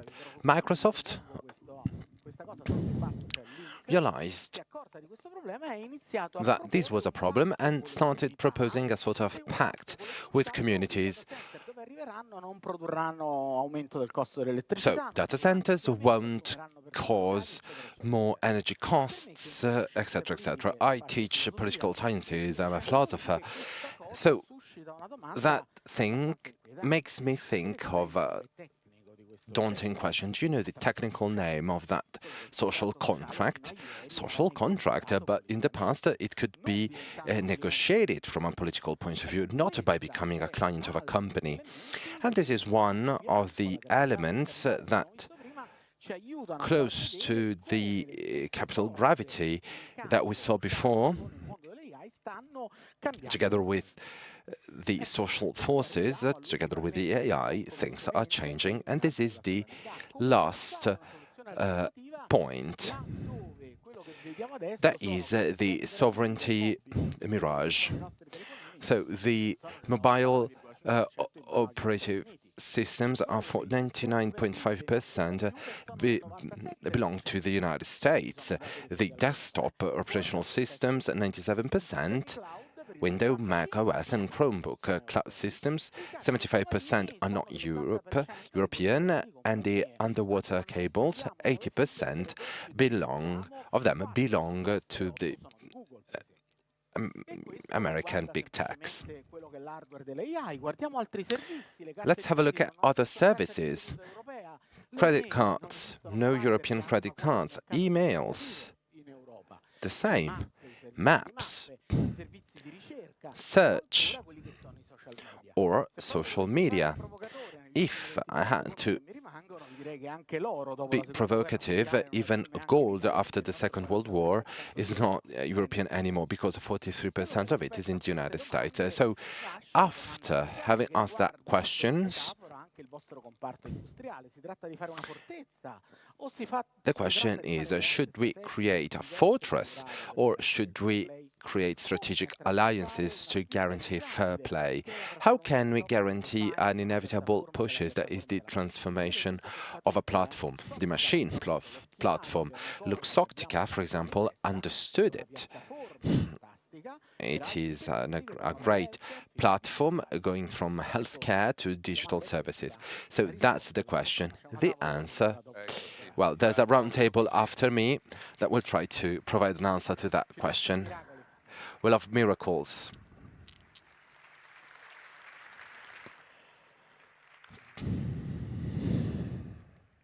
Padre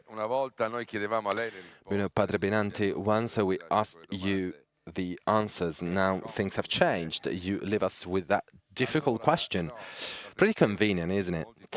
By the way, so many themes that Padre Benanti mentioned were very interesting. The taxation aspect is very delicate. If I had to have welfare politics, as Padre Benanti said, to deal with that transition, I should tax even the automotive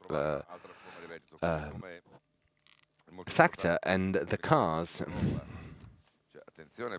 Let's pay attention, of course, because when Padre Benanti said that going beyond AI, we do not have a European credit card, that most of our money, invested money, goes to the United States, is called European Union Bank. I see Confindustria President here. Big round of applause for him. Poi chiariremo, visto che lei ha appena tenuto un'assemblea, alcuni titoli sono usciti, Confindustria.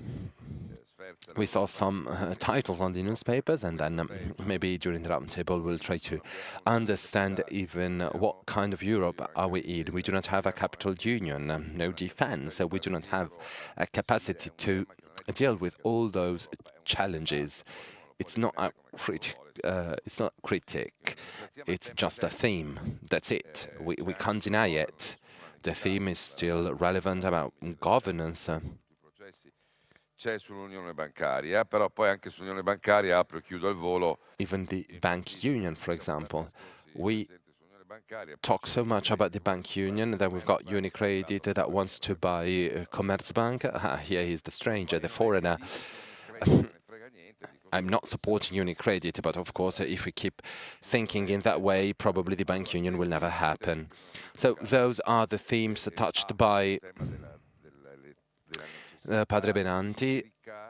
As for the water necessity to cool down brains and the electric needs, well, this is another important theme. I do not know whether the European Union took into account when the Green Deal was written, because of course when the Hormuz Strait is blocked, then of course oil prices go up, and maybe we should all go and move to EV, but then we need more electricity to big data centers. You know that in the United States, many nuclear power plants are being built close to data centers in order to make them a little bit more autonomous.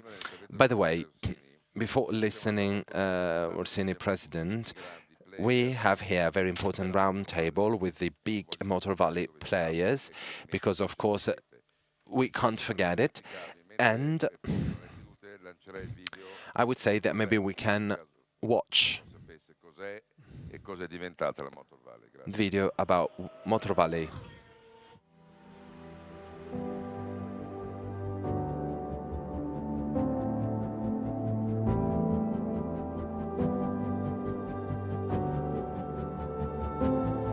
Where we come from, speed is in the air. It is a magical place where wonder mixes with technology, passion with engineering, genius with madness.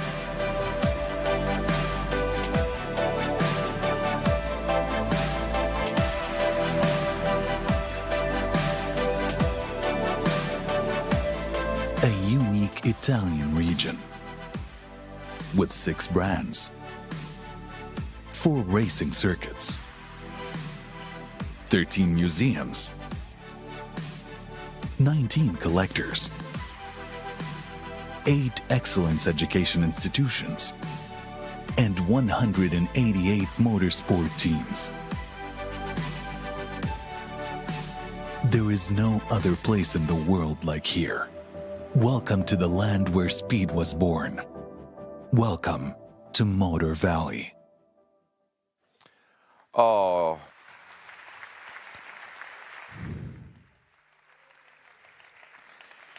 Allora, qui è facile sulle cariche perché sono tutti numeri 1, quindi dico il numero 1 vale per tutti, quindi vi chiedo un applauso complessivo. So a big round of applause for Andrea Prontemoli, CEO dell'Ara Group and President of Motor Valley Association. Nell'ordine in cui vi chiamo. Grazie anche al numero 1 di Ducati, Claudio Domenicali. Let's welcome CEO of Ducati Motor Holding SPA, Claudio Domenicali. Per il numero 1 di Ferrari, Benedetto Vigna. Benedetto Vigna, CEO of Ferrari SPA. E poi per il numero 1 di Lamborghini, Stephen Winkemann. Grazie, dottor Winkemann. CEO and Chairman of Automobili Lamborghini, Steven Winkelmann, and CEO of Maserati and Alfa Romeo, Sant'Officili. And Orazio Pagani, founder and chief designer.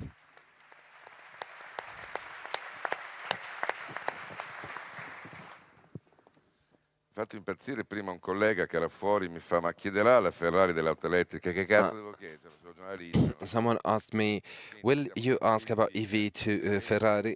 Yeah. Vigna, so,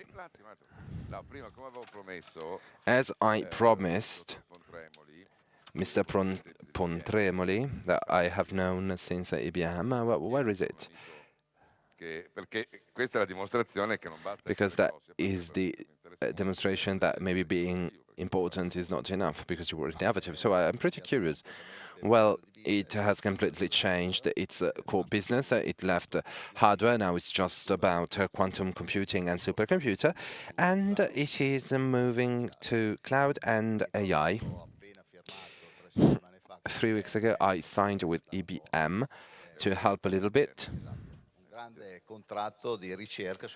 We signed a huge research contract on AI applied to motorsport field.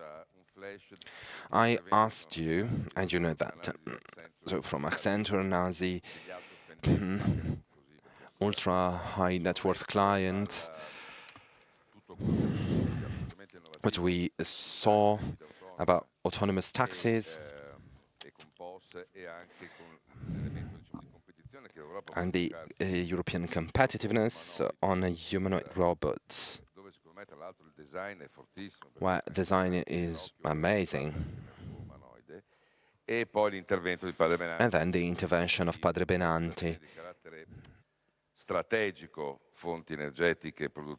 Research sources, energetic sources, renewable energies, taxation. So, like a flash, okay? Pontremoli, what is the thing that struck you most? Or maybe on which you had a different vision? Well, first of all, I would like to thank my colleagues and also those who accepted my invitation of coming here and talk, because they gave us very interesting insights about how to place Motor Valley, because it is important to understand the kind of change we are going through. If we want to stay relevant, we have to be those who drive that change, at least like trendsetter. And this is, I think, the key point on which we are all debating and sharing our ideas. I'm very happy to have a partner like the one sitting here close to me. We all could be competitors, but actually we are cooperating here at the Motor Valley to compete around the world, because that's our future.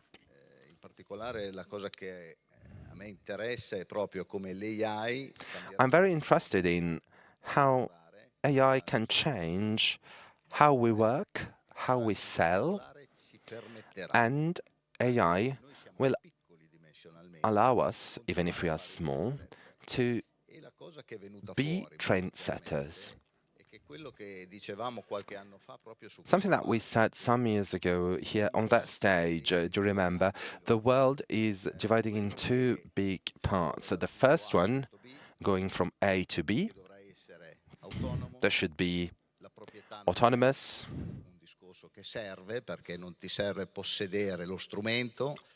You do not need to own the tool. I was coming here this morning with Benedetto and I was watching how beautiful that city is, but there were so many cars parked. We are all here, but none of us uses the cars. So having those shared cars allowing us to go from A to B will make a difference. So big cities will need those robo-taxis. But we also have to think about the second part, so what we are working on, passion, adrenaline, where the belonging is essential, because belonging is synonym of identity. And I would say Accenture analysis were very interesting. Boomers and new generation still consider belonging as an identity aspect. Millennials, maybe not so much. No, sorry, not Accenture, McKinsey. Yeah, McKinsey. Yeah, it's like saying Ferrari instead of Maserati. Sorry, it's my mistake. Vedo che Vigna, lei ha tempo per occuparsi anche dei miei problemi. Vigna, you still have time to take care of my problems, so not bad. Okay. Ho capito, perché sennò butto subito in vacca tutto. Ho capito l'aggiornamento di Pontremoli, prego Domenicali. Thank you. Mr. Pontremoli, Mr. Domenicali? Quanto detto prima, penso che gli interventi di quest'anno siano stati veramente Well, di grandissimo to me, livello this year's interventions were very interesting, very relevant, I would say, and we can give our contribution. come ha citato lei, no? Cioè c'è un grande fashion adesso, per cui è tutto AI e quindi se non c'è AI, se Today, everything is AI. indotte AI Everything is AI. So I would say that these are real cases. It's very important to make a distinction on that, but we need to also take into account that investments are real. Businesses are real. Those working in physical AI segment in the United States, but also in China, are real. So among so much confusion, there's also so much reality happening. And I would say that for those here present, the interpretation of our businesses that are very specific are real. And the beauty we create and the technology give as a result a magic product. Of course, we have to find our path.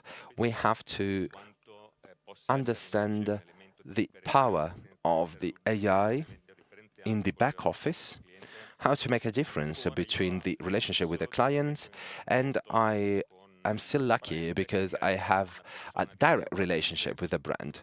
Yeah, actually, I think that won't disappear. It's not that maybe, simply because English people want to see Maranello, Lamborghini, Ducati.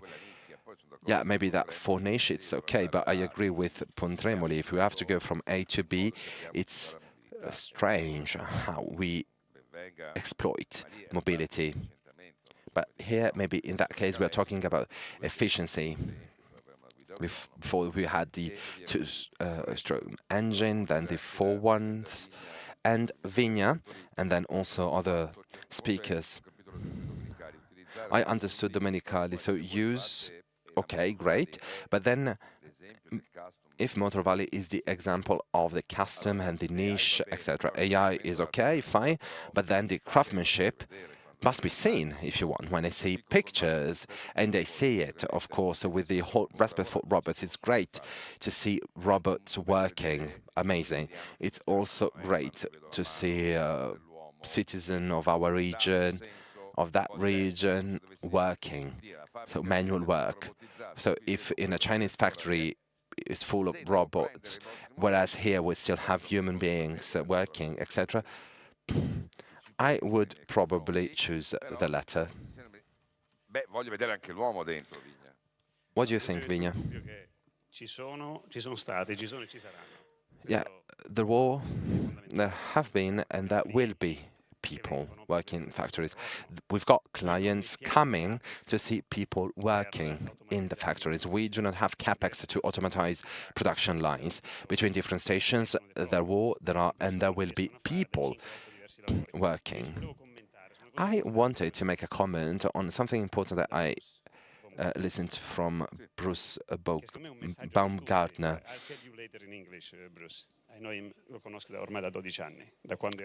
I've known him for 12 years. He worked for Apple, then he went to Zoox. It was a self-project. What I've seen in the last 5 years is that on the 27th of May, well, 2 days ago, I decided to stop working from the previous company and to start here. So when I was working there, I understood why American people came here. And they came here to see how airports' batteries were created. And if I go to India and I see the all electromechanic car machines or cars are not done by us but by others, and when I ask why, the answer is because innovation doesn't exist anymore. What Bruce has said before was very remarkable. He said, I come here to learn. You said another important thing. What is the problem to learn by copying from Chinese people? Sometimes we Europeans, we are pretty arrogant, if you want. We are arrogant sometimes. I can't copy Chinese people. But it's wrong. The second point, sometimes we do not trust ourselves than what others do not trust ourselves. And this is fundamental. Today, here in Europe, we are afraid of innovating, whereas people from Sunnyvale, Silicon Valley, etc., come here to learn. We are afraid of that. Then we had the generative bionics intervention that shed a light on the other aspect. But we have to reflect on that. Foreign people believe more in what we can do here than the Europeans in general. I could even go to the Stuttgart Valley. The same is the same. So I think that what Bruce has said before is an important message. You've got unique things. And the other important sentence is, what's the problem of copying? If they do better objects, I saw it here. I had the opportunity of buying an electronic component from an Italian person or from a Chinese person. I said, I choose the Italian one, even if it costs a little bit more. After 10 months, the Italian renounced, gave up. The Italian that didn't want to do business with us had to pay because of a contract. We then signed a contract in China. In less time, the quality was higher. So the Bruce message was fundamental. Wake up. So you say we do not have to be afraid of copying from Chinese people. It's true, I was joking, of course. If they create a model in just 2 years and we take 4 years, okay, let's copy it. But Ferrari Luce was copied from Chinese people or not to be copied by Chinese people? What's the answer? I like challenging interviews. I do not like diplomacy, so when in Naples the metro station took more or less 12 years, there was always this jersey around. The square was completely blocked, and with spray was written, are you digging the metro or are you looking for it? I can't understand. So the question for you is, did you copy Chinese people or you do not want to be copied from Chinese people? Well, I think that you have to look at it in order to understand, not to be copied. You have to see it. You have to test it. the Luce car has nothing to do with EV created by other players. It's absolutely different: internal party, outer parts, performance. Because sometimes we compare what a performance is. I come from high tech, and do performance is easy, it's silly. The difficult thing is to make performance be in line with people's perceptions. Wow, from 0 to 100 km per hour. Amazing. Okay, so what? You want to go on a roller coaster and then you want to immediately get off because you are afraid and you simply want to make your child happy? No, of course. You want to create something that is understood by people. You want a comment on design? Of course. A person that is used to seeing traditional things would say, what's that? But then those who buy those cars are new people, not traditional ones. The car is called a bonnet engine. A bonnet is a place where you put many important things inside. But if the engine is small, you do not need a bonnet.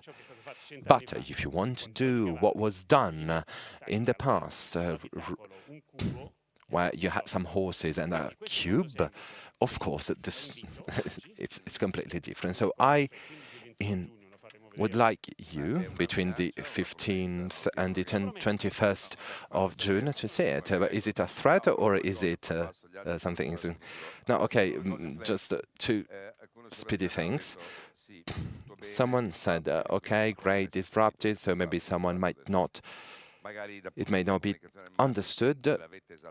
From a marketing communication, you have enhanced it so much that maybe the traditional business is still valid. So, and what about the price? First answer, we say 2. Well, we will create a Testarossa, a hybrid Testarossa, endothermic Amalfi. Un'elettrica e qualcos'altro verrà fuori, ne avremo altre 3 quest'anno, quindi la risposta è anche. Thermic ice. So the answer is also, why not? Maybe that presence of light might have made have thought people that we want to change the situation, we want to change our path. But it's not like that. As for the second question, the price. Innovation must be paid. If you do not make it paid, well, people will feel disappointed, and then those working in the supply will not be happy, and even the technology won't be happy, because if that technology is not be paid, we won't have respect for it. Maybe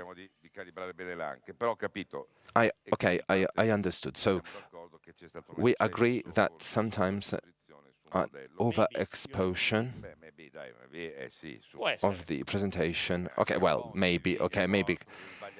Yes, okay, you can even make some mistakes. Come on. Okay, maybe. Okay, thank you.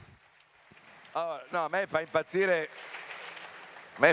questa disposizione perché I like how you are sitting on those chairs. We have talked about Luce, etc. But you, as Lamborghini, did a very clear choice, made a clear choice. Maybe very clear, but very clear. What do you think about that?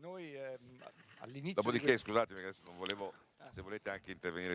If you want to say something about what you've heard so far, that's fine. It's up to you.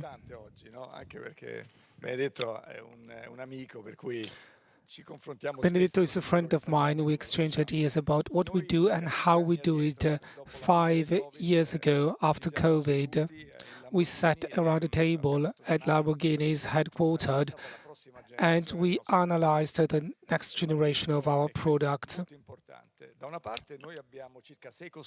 We have 6 luxury players that account for less 50,000 examples per year out of 81 million cars registered all over the world. Our message, our goal is completely different. If you buy Lamborghini, you do not buy it for mobility-related reasons, but you want a wish to come true. Two main reasons are essential. Design. Design must be recognizable, and Lamborghini's design is. You can tell that it's a Lamborghini right away when you look at it. Second reason, performance. As Benedetto said, there are two kinds of performance. Performance as figures, top speed, acceleration, and then perceived performance, the emotions that are conveyed. It's not just a matter of vibration and how you take turns and the pedals. It's the sound of the engine as well. The sound of an engine is one of the key elements. So when we decided about the next step, it would be about ICE cars. And we did what we thought it was right. We had a specific promise, innovative design, revolutionary design, and a car whose performance is higher than the previous generation with fewer CO2 emissions. Our vehicles are high-performance electric vehicles, and it's performing well. These are hybrid cars. At the end of this decade, we thought that we would produce a fully electric car with an additional vehicle to gain new clients with a different body style too. We might talk about how things change because of geopolitical developments, but we should revise our strategy completely. Are you going to manufacture an e-vehicle or not? No. So you waited for Ferrari to get it wrong before doing something. We all have our own clients and we all make our own decisions, and this is why the Motor Valley is strong. Our fourth model will be a plug-in hybrid model. This is our choice. People do not really want to buy BEVs.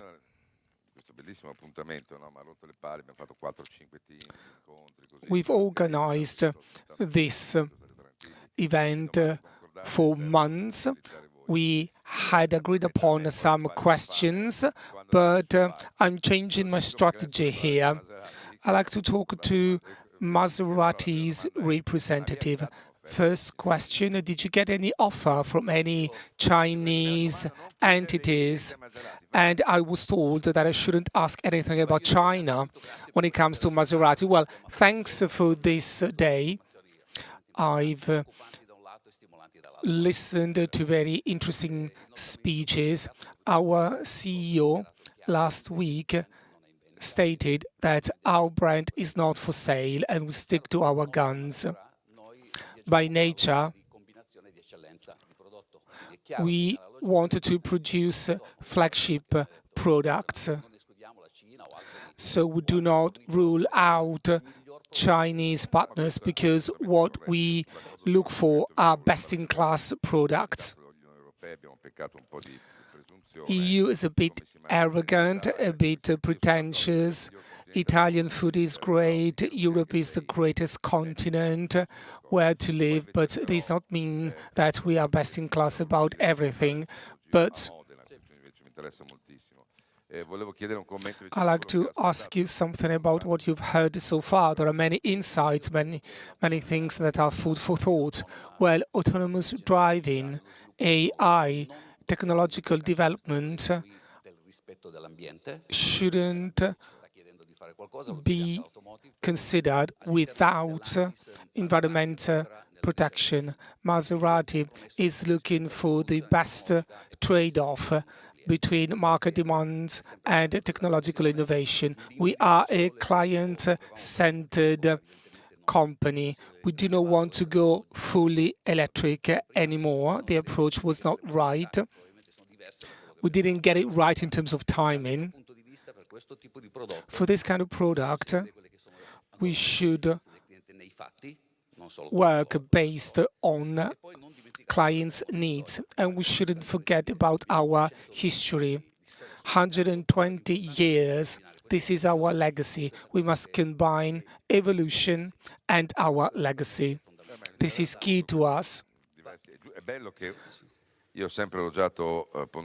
I've always praised Mr. Pontremoli because years ago, like 10 years ago, Pontremoli said that you're all different, but what you do is quite unique. You have created a system.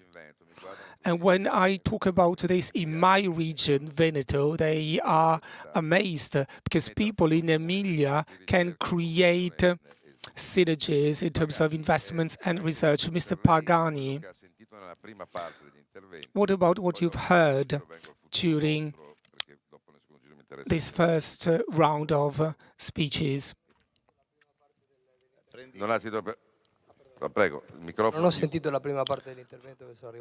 I couldn't hear the very first part of the speeches. Ask me precise questions, please, because I haven't read your questions either. That's good. Maybe you are not in the right place. Well, I've spent 3 weeks traveling, and I had to take care of my dogs last night when I came back home. Okay, we are here today.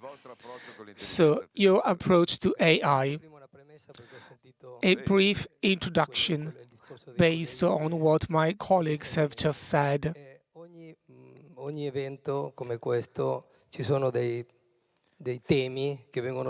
Every event includes an ideological topic. In the past, it was all about sustainability, then we forgot about it. Now, then EVs, and now AI. What is our take? We are using AI in any area, but AI shouldn't be used only based on a ChatGPT approach. Research should be done in order to get information that is necessary to grow our know-how. For example, in 2016, we worked with Pirelli. We set a goal, reducing time to market for a tire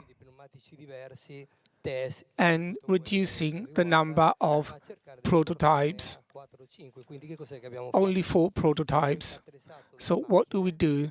We equipped some machines, we fitted some machines, we collected data, we shared this data with Pirelli, we created a database that helped us to move from 20 prototypes to 5 prototypes.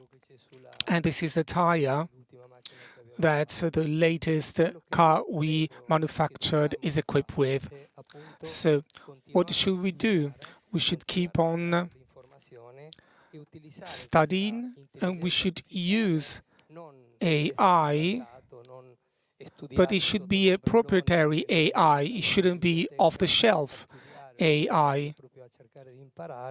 We must learn how to use it properly in order to grow our knowledge so that we can use our own proprietary AI for our own work. There's a project, the Osteins project, and the purpose is developing a software that can be used by anyone. This is smart because the software is multifunctional and the software may be used by all of us. medical industry, the luxury industry, the car industry, the motorbike industry, and it's a matter of efficiency. Otherwise, we will all develop our own software. And this entails energy saving as well. Benedetto said something about energy consumption and how much energy AI uses. This is a shared purpose, shared goal. Something interesting has happened in the last decade in Motor Valley. In the past, we were disconnected. I remember the first meetings when we tried to work on the Motor Valley brand together with communication and marketing managers. We invited people to those meetings and we could get together and create a system. I like the fact that we can all work together because Muna is here today. In the past, a generic engineer came and worked for us, and you had to train that engineer for 3-4 years. Now engineers are already trained to work with us. Thank you, Mr. Pagani. Second round of questions. Mr. Pontremoli, you work in a double capacity. What does the future look like for Motor Valley, and what does the future look like for the Laura? Motor Valley first. I'd like to thank our colleagues for their trust. This is quite a responsibility. My mantra has always been the same, moving from an ego system to an ecosystem, trying to create synergies and alliances, because we compete with the world, we didn't compete with each other. And Motor Valley is based on 4 pillars. Pillar number 1 was mentioned by Michele De Pascale, tourism, experience-based tourism. Giovanni Agnelli said something that is quite interesting. Faire, savoir-faire, et faire savoir. Our faire savoir is through experience-based tourism. Our businesses are becoming an actual place to visit. When you do not talk about Bologna, you talk about Maranello, Borno Panigale, Sant'Agata, Modena, San Cesario, Murano. So these businesses, these companies become a place our clients come. Our clients buy our products based on their value and not on their price. You asked a specific question about price. Price is defined by those who sell. Value is defined by those who buy. Good. You did your homework. Well, I wrote a book about that. Added value is determined by customers and not by companies. So we must capture our client's time so that he can experience the product, so that he can understand the product, the value that is embedded in the product. This is why you must rely on Motor Valley. This is why you must bet on Motor Valley. It's the geographical dimension of locus to AI. This 4th industrial revolution destroys the meaning of locus. No matter where you are, what you need is 4G or 3G. Years ago, if you lived in Maranello or in Manhattan, you had other technological opportunities. For instance, during Teams meetings, nobody asks you where you are. Even if most of people have their meetings while sitting on the toilet. And somebody asks where you are only if you have a bad connection. I'm on a train, I'm in the bathroom. Well, you want to go back to the place. the locus. I like to mention what Horacio said. Our products are perfectly pointless, useless, but highly expensive.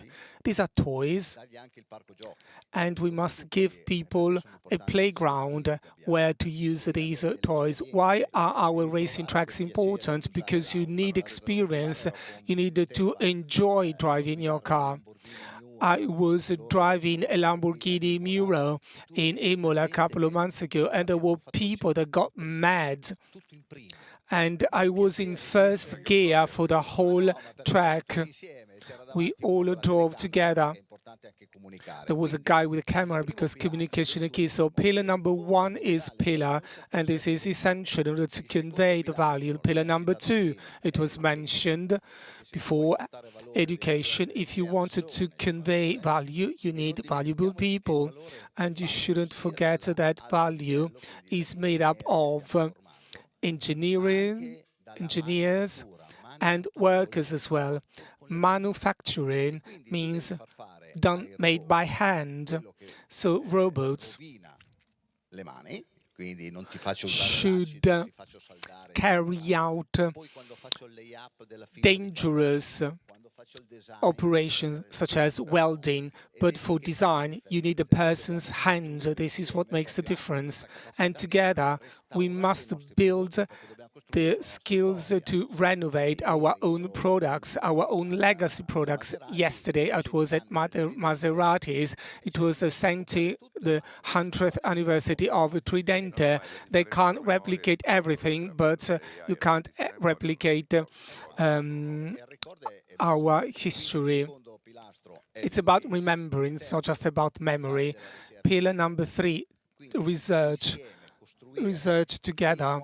We should create know-how that is used by all of us to convey those emotions I mentioned. And then pillar number 4, which is pretty new, and it combines Motor Valley Accelerator. It's a startup accelerator that is located in Modena.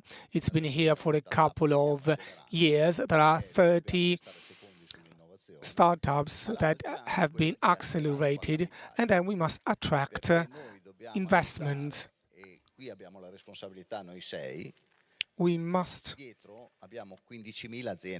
help all the businesses that work for us. 15,000 businesses are part of our supply chain.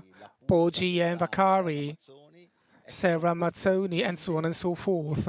These businesses should be supported by us, and we should help them grow. Well, this is the role of strong brands as you are. So, helping the supply chain, downstream and upstream. And this is a way to fight against mass production that is AI-based. A Chinese car's performance is great, but if I buy an artisanal product, such as a bag or any Italian product, you really want to see the craftsmanship in this artisanal product, and you see what happens with premium and vintage wines, for instance. I mean, you can buy wine everywhere online too, but you really need to see the local area, especially if it is premium wine, where that grape is grown, why that terroir is important. I'm referring to premium products. This is exactly the mindset we should adopt. I mean, in Italy, energy and raw materials are quite expensive. This is why we must work on added value products.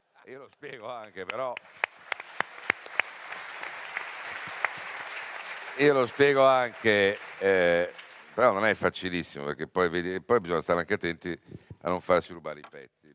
Yeah, I know it's not easy because we have to also pay attention not to get our components stolen, because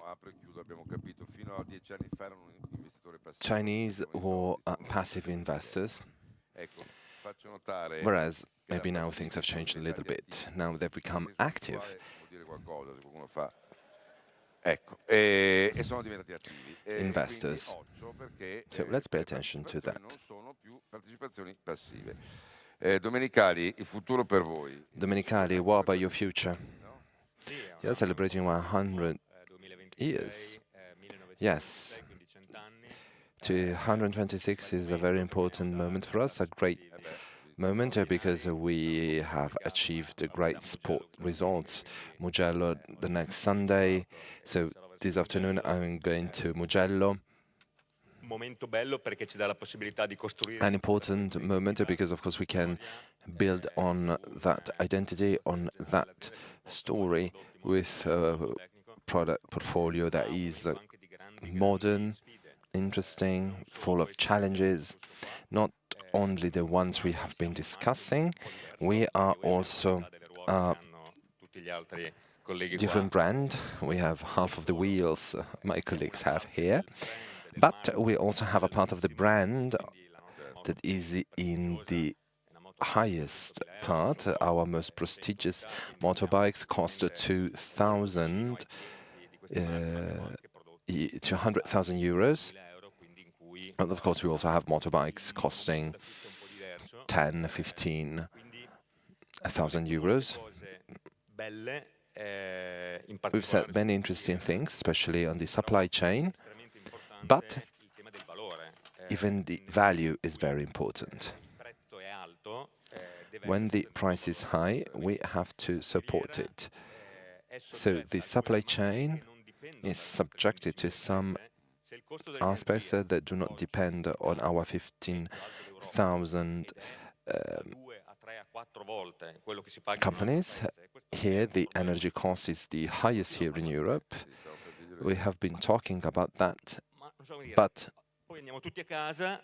then we all go home and we have to face that situation. So working cost in Europe is not so high compared to the Chinese Benedetto talked. It's 7-8 times. Why do I say so?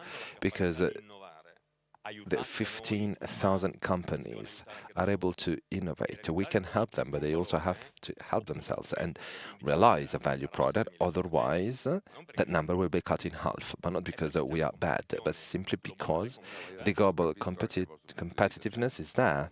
Now, I understand your point of view. We said that you have an amazing role that is, of course, something that has always happened when you are called a Lamborghini, Ferrari, Maserati. We are pretty worried about the implementation of AI, 70-80% in big companies, whereas in the smallest one, 7-8%. In your world, association world, and even the bank world, I think that you have to educate. Otherwise, you will have the alternative, and you have to do it. The most complex structures. Yes, but the energy theme, in Spain, it has a price fixation mechanism. Is it not that one gas power plant is on, that all the energy we buy is paid with the gas system? So I say that we still have some doubts that maybe that gas power plant is on. No, c'è un costo di energia dovuto ai fattori produttivi e forse un costo di energia dovuto anche a come creiamo. Yeah, maybe it's true. Also because how we create the bill. I don't know. So Vigna, the question is the same for you. Future of Ferrari? I would like to understand something before that. After Luce, the next model will be called Dark. I think that you should come to work in the marketing department with us. I really like that interview. Well, Ferrari has 5 challenges and 5 answers. The first one is about sporty cars. In 2022, we took that decision. We identified the 3 colors, the red, ICE, white, hybrid, and green, electric, because in that way we created the Italian flag. those are the colors we want to make prosper, make thrive, because I think it's our responsibility. And it is also important to give some challenges to the supply chain. We have some partners that have helped us and will help us for Luce Car that are here pretty close. So thank you very much for that. Because we all have a huge advantage. I was a supplier, but between a supplier and a final customer, the difference is huge.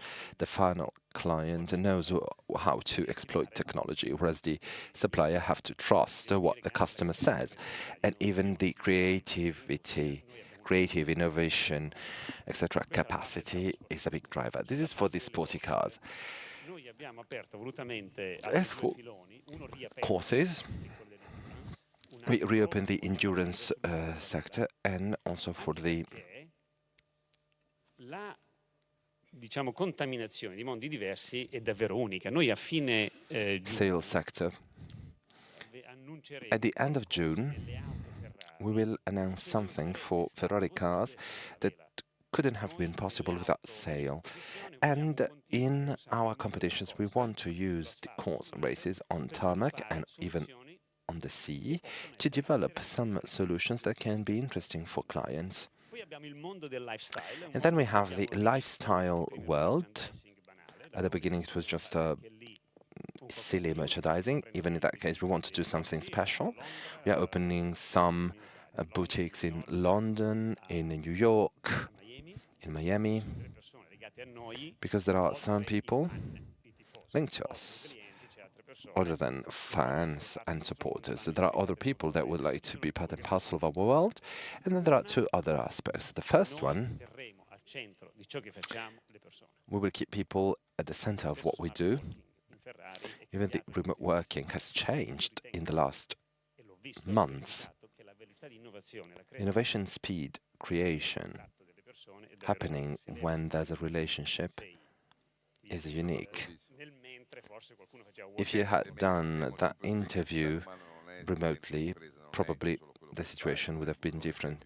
Yes, exactly. This is why the human capital is fundamental, and it is present in everything that we do. But even Pignataro said it. It is the interactions you have, so intangible assets, etc.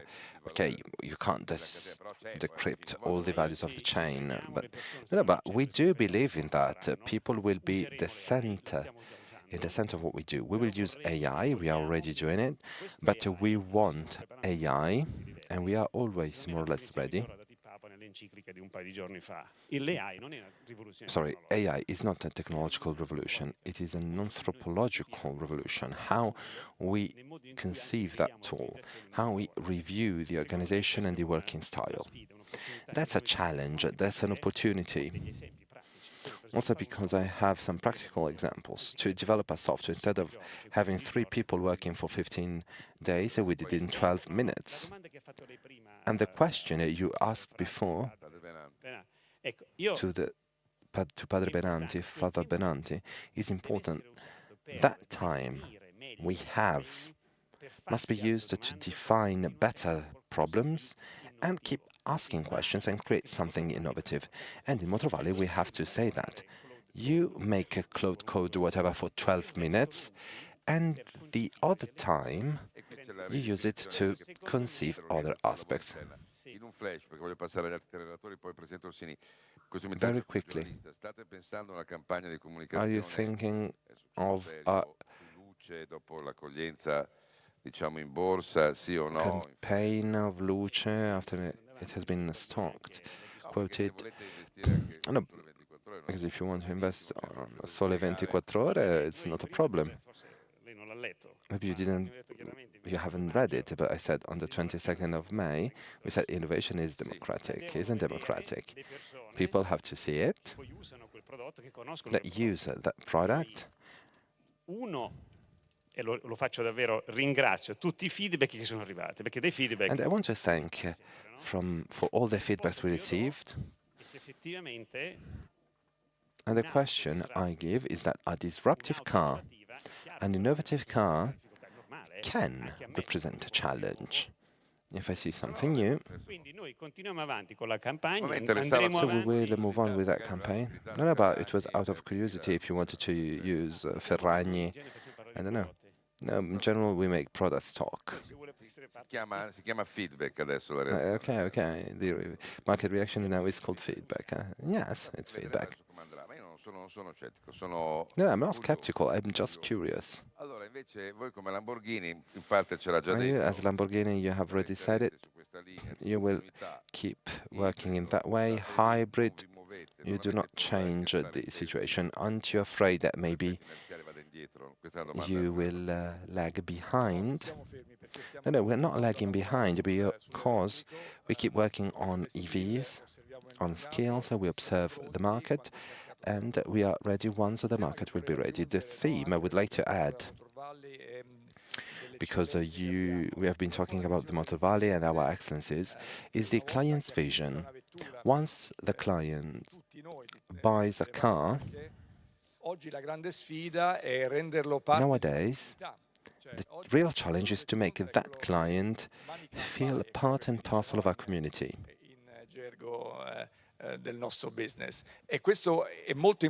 It's paramount. We have to do it because, of course, we always have to look for new activities, different activities to create excellence, not only here in the Motor Valley occasion, but around the world. Another figure, 80% of clients buying a car, when they wait for the car to be ready, they come to visit us. And sometimes they even change their mind because they see that we've got so many colors available, and so they can actually modify it if you want. And another thing that we can't forget is that when we talk about Made in Italy, Motor Valley, and everything creating excellence, is that we have more or less 70 million of followers on social medias. Yeah, a dream for many people, but a reality for a few people. But as we are a dream through factory visits, drive-in, etc., we've got hundreds of thousands of people coming, visiting us. Okay, Chinese brands have a good quality, but I do not even want to go to visit a Chinese factory because I see it extremely huge, full of robots. Yes, the dark factories. Nickman, just one question. Sorry, Vinkelon, just one question. On Monday, how did you react? No, non voglio sapere i fatti suoi privati. Ma lei quando ha visto meno 5, when you saw minus 5, 7, 8. Noi non siamo in borsa. No, we are not stocked, so... No, but what did you think? I'm sorry for Ferrari, the market didn't understand. Wow, extremely lucky, let's move on. Libero di scegliere. No, è quello che mi hanno chiesto negli ultimi giorni, mi hanno chiamato. Strano, eh? People have asked me that in the last weeks. No, le hanno chiesto una cosa diversa. Quanto stai godendo, Vic? Ma questo le hanno chiesto. How happy are you? That was the question. No, io non godo anzi io gioisco se gli altri vanno bene. No, well, I'm actually happy if my competitors are okay. No, yes, of course, I imagine that was the answer. Siamo gentiluomini. We are gentlemen. No, comunque noi abbiamo, come ho detto prima, sono 6 marchi. As I said, we have 6 brands, and Ferrari is probably the one selling more. We are the second one, then we've got Rolls-Royce, Bentley, Aston Martin, and McLaren.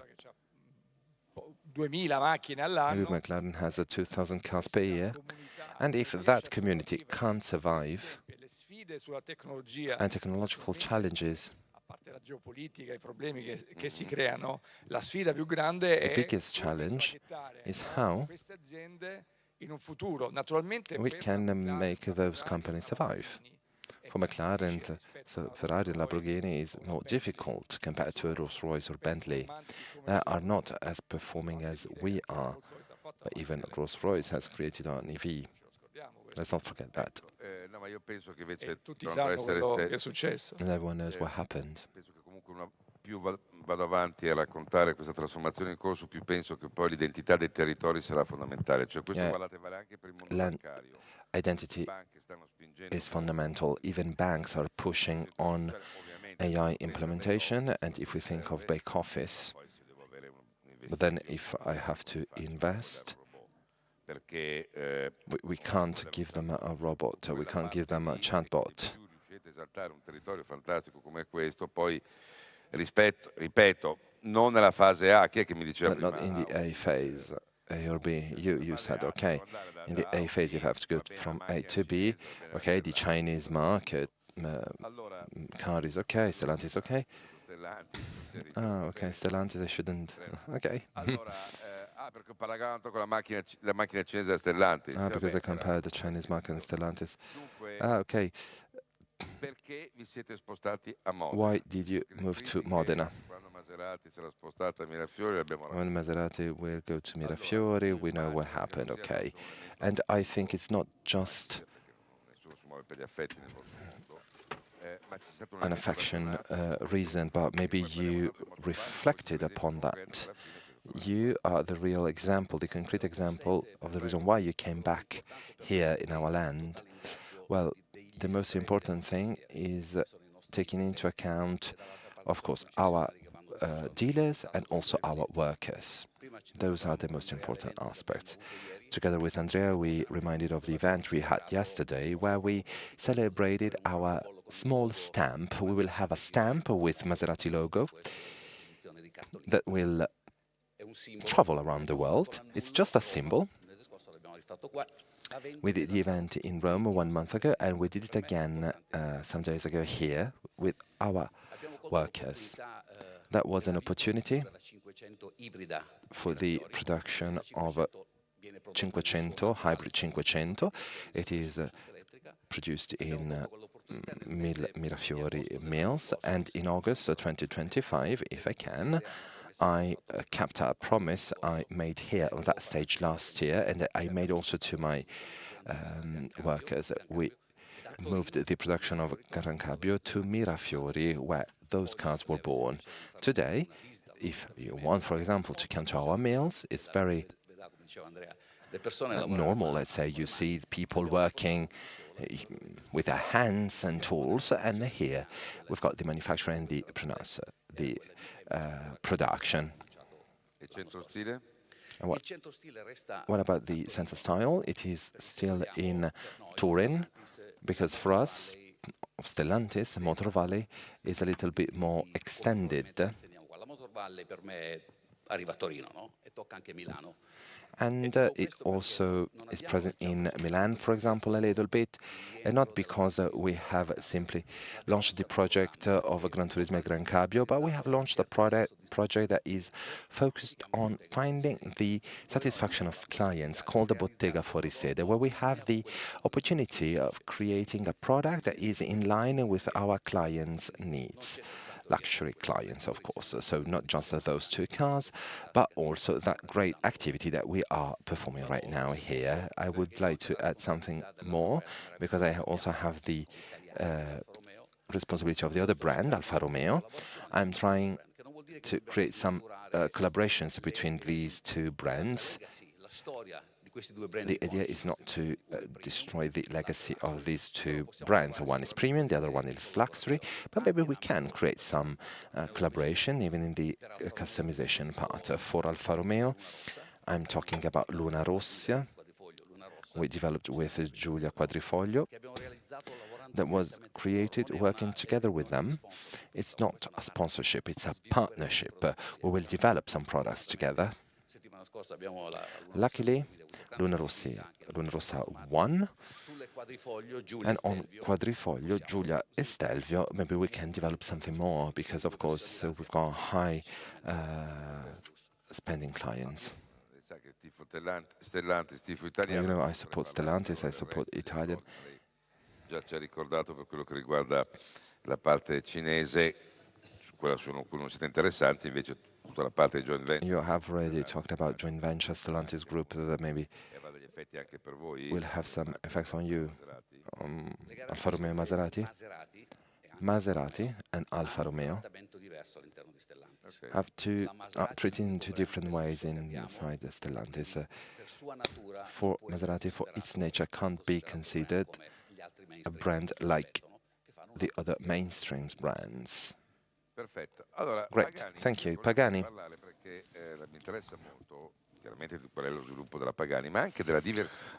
I'm interested in Pagani's diversification strategy. This is quite interesting. Why should you diversify your production if you are a super niche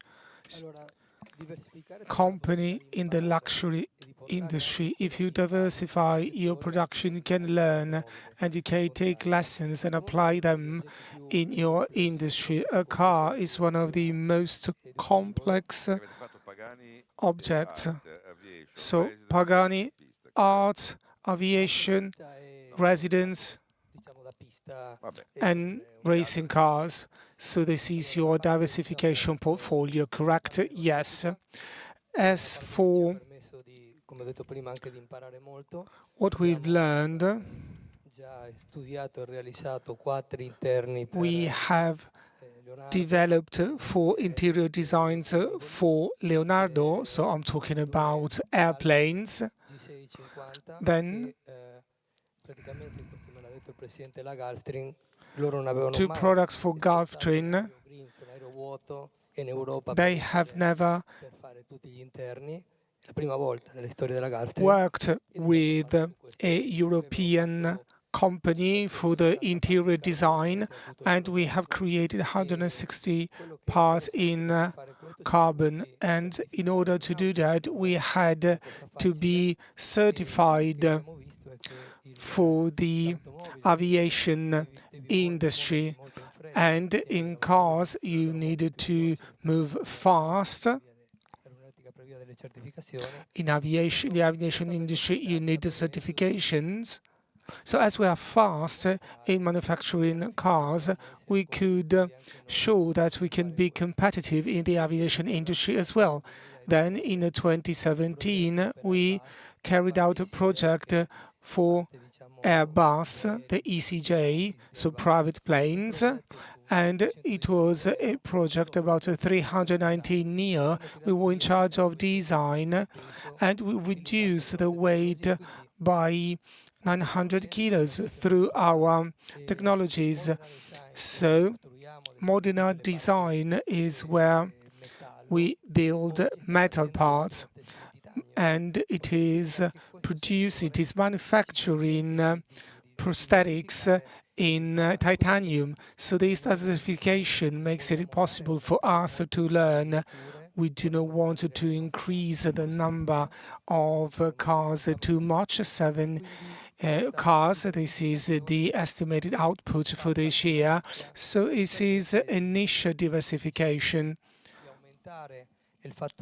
In doing so, we can increase sales, but within a luxury niche market. You mentioned different partnerships, and it is important to have partnerships in aviation and boating. So you reduce 900 kilos from a plane. That's a lot. It's true. Now we're working on the interior design of a 787. So we're working on the interior design of a 787. It's a large plane, 150 square meters, and I suppose we can reduce it by 1,000 kilos. Who does it belong to? I cannot say. Maybe it's Mr. Trump's plane, but no golden parts in your interior design. We do what our customer asks. So did I get it right then? Our customers do not ask for sophisticated things, but even if they asked for a color, you don't like it, you must do it, because if somebody spends so much money in a car, or on a plane, you must thank them. Leonardo da Vinci struggled being paid by Sforza. We are privileged because we have customers that spend so much money on things that they don't really need. I'd like to say something about Moto Valley because it's so important to us.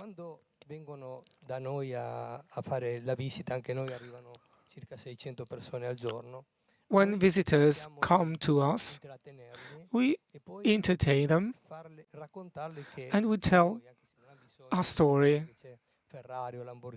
and we tell about Moto Valley, because we'd like these visitors to see other companies as well.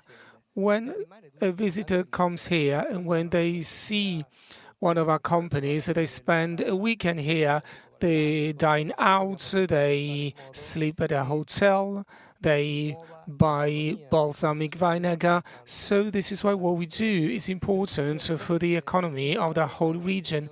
Benedetto, you might remember it, I was at Mercedes Museum, and when I bought the ticket, we were told, go and see Porsche Museum as well, and you could have a 20-25% discount. This is quite smart, because it's a way to convince people to visit a region.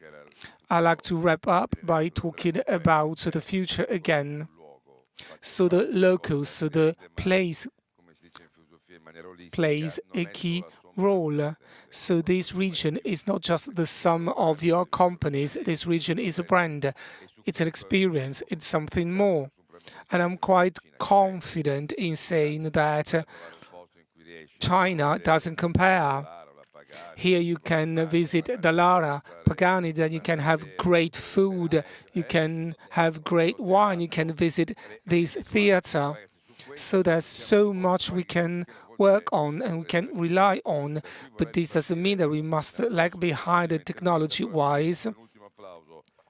A big round of applause for our guests, Claudio Di Monicali, Benedetto Vigna, Stefan Winkelmann, Santo Ficili, Andrea Pontremoli, and Orazio Pagani.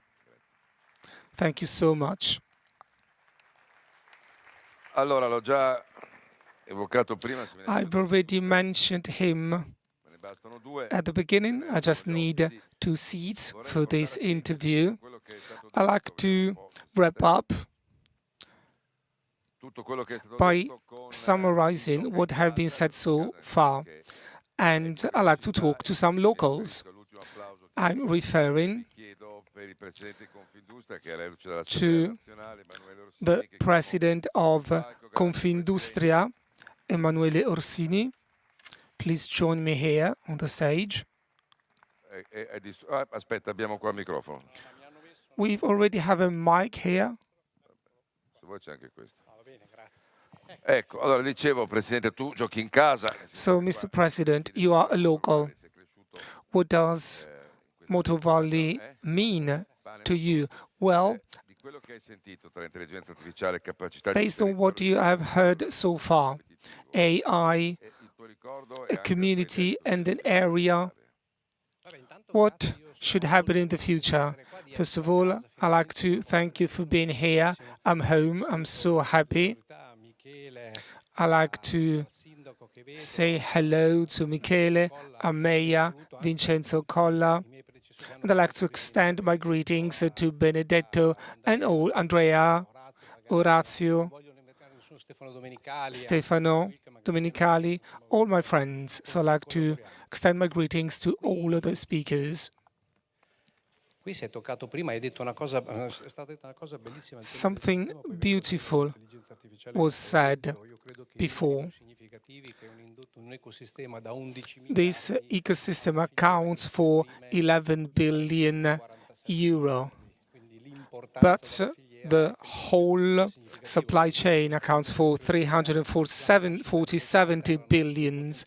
This means that we can use the potential of this area that can attract people.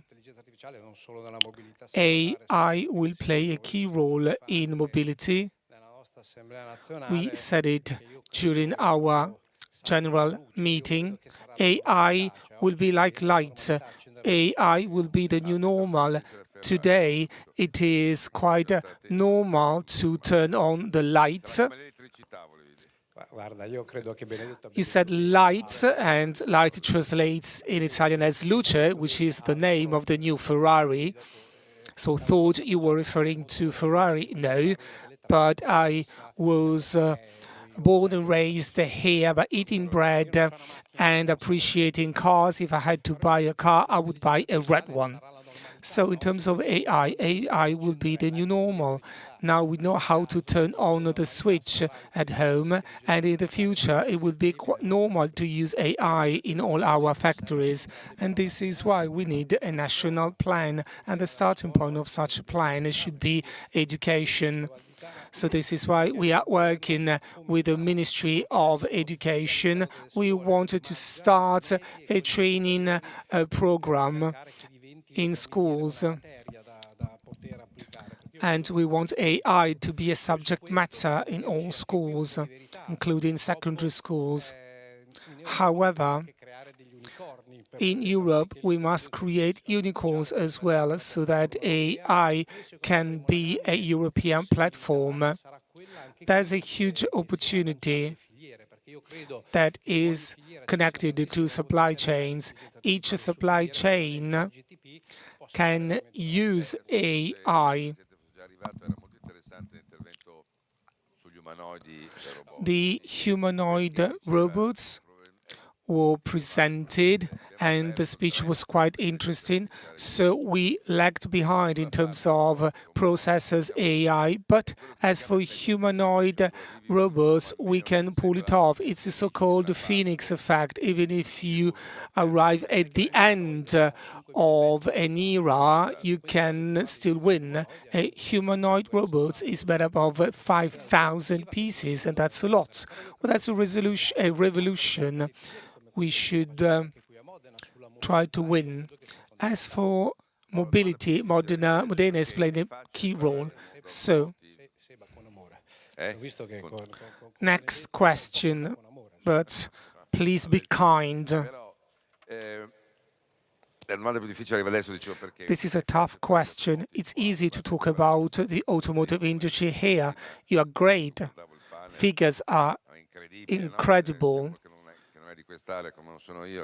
I do not live here, and I've had the opportunity to talk to representatives of Ferrari, Dallara, and Lamborghini. But the automotive industry is not just a matter of Motor Valley.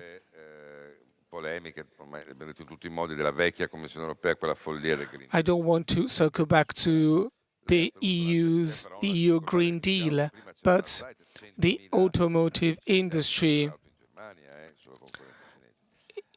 is experiencing difficulties. 100,000 people were laid off in Germany, so there's a difficulty, there's a struggle here in Europe. Chinese are more efficient than us, and Chinese do not have to comply with our regulations.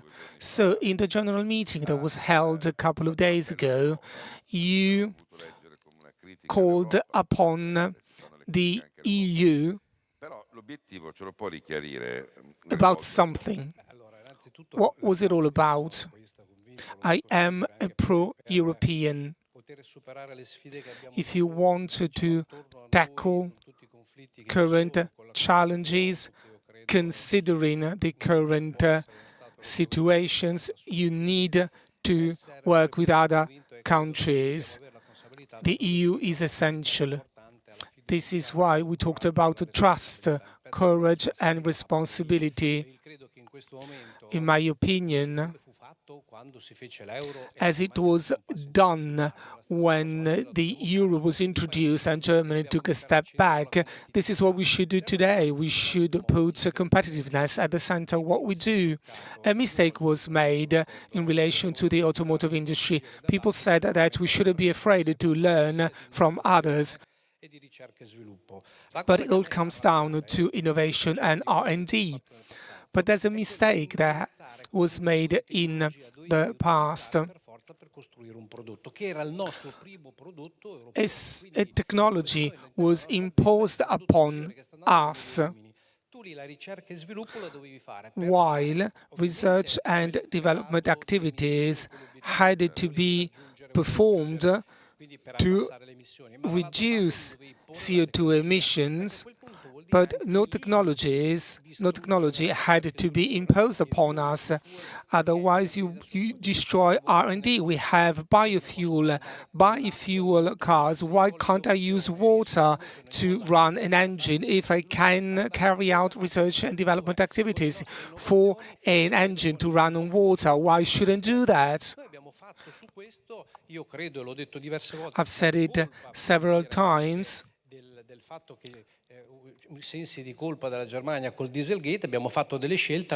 You know what happened in Germany with the Dieselgate? So we decided to choose technologies and products which were not ours. Technologies and products that come from countries like China, where there is no social responsibility. China is the only industrial superpower. But 1,200 billion is the balance of the Chinese budget, and they exceed what we do in Europe, and it's important to talk about it. But in China, there is not the same social responsibility, there is not the same environmental responsibility, so we need common rules. The EUs are drilling the soil to get oil, and then there's China. We don't know what China is doing, and the EU is a sort of arbiter, and it's losing its industrial sovereignty. When we give up industrial sovereignty, specifically energy, this is a problem. Hydrogen is a topic. It's quite a difficult topic to deal with. The Green Deal directive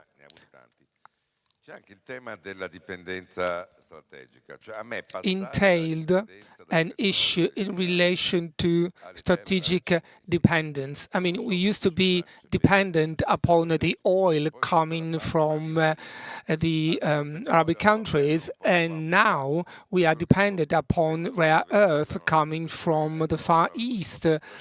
So hydrogen could be a solution. But what is important is to reduce CO2 emissions. I'd like to circle back to what Stefano Domenicali said. We have been talking about energy for years. We have been familiar with this project for years, but we are not doing enough. We are the last country out of 27 countries of the EU. You mentioned rare earth, but we can't even develop wind turbines and PV. As Sole 24 Ore, we analyze each region, and 28 megawatts in Emilia-Romagna, while Calabria and Sardinia are lagging behind.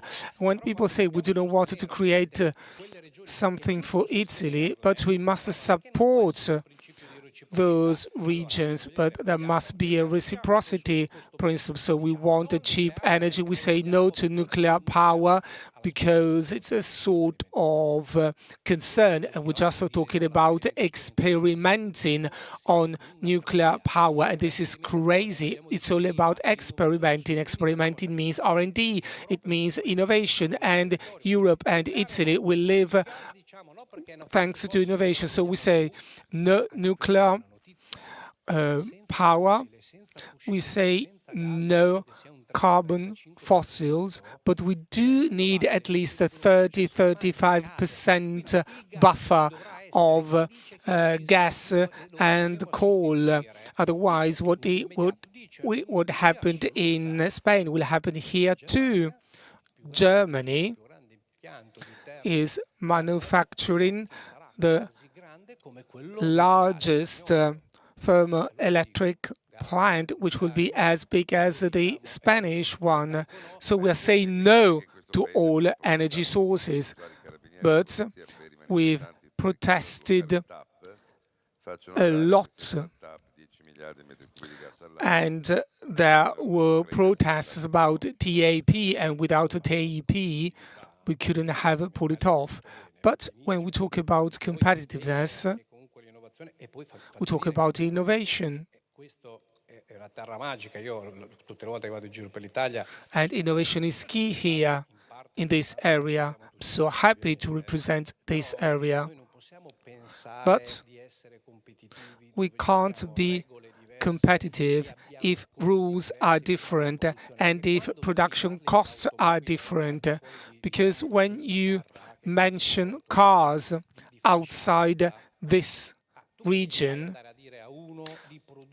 how can cars manufactured in Italy if energy prices are 3 times higher than in Spain? Because energy costs are the first costs to manufacture cars. This means that you must create enabling conditions so that car manufacturers can stay here, because cars are being manufactured in Spain. 2–3 million cars are manufactured in Spain and 250,000 here in Italy. And this is what Electrolux said when they laid off many people here in Italy.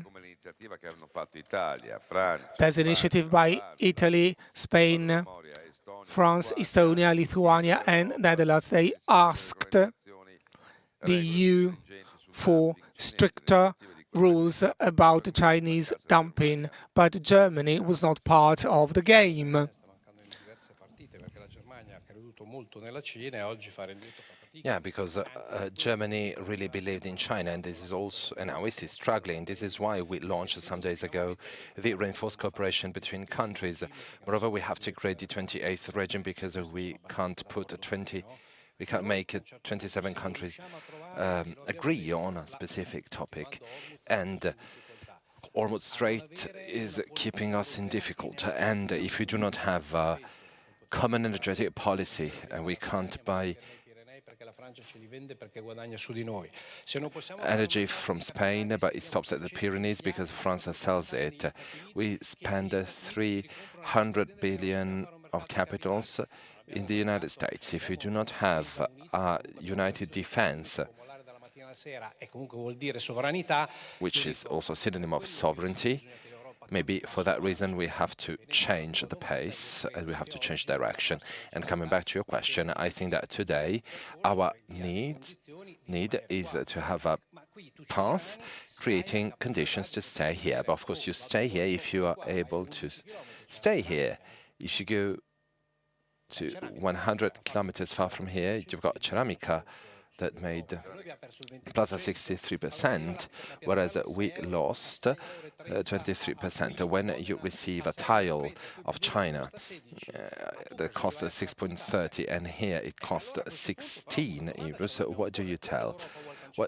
Either Europe wants to eliminate tiles and just only wants more cat, or otherwise you say, in that case, you have 40,000 workers that will be laid off. Moreover, you also have to understand how that tile is produced at 6 euros here.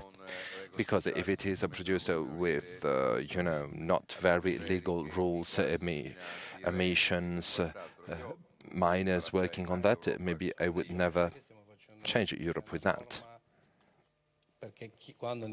Now you know that every time we go to the toilet, the fact that you have used a drug, the water, because all of us go to the water, maybe that water becomes a problem. We also want to kill the pharma company. I think we are reaching our madness level, and we have to stop here in order to understand the kind of direction we want to achieve. I like talking about the products, the problems we have. R&D, for example, okay, but we do not have softwares and clouds on the intellectual part. I hope Mimit will do something on that, and we won't waste so much time, because it is on those chapters that we play innovation. You can simply have a look at how 4.0 positive was for all of you. Many economists said that the capacity on the entrepreneurial system after COVID compared to other countries is in part due to the fact that the innovation of 4.0 was done, which made factories pretty new.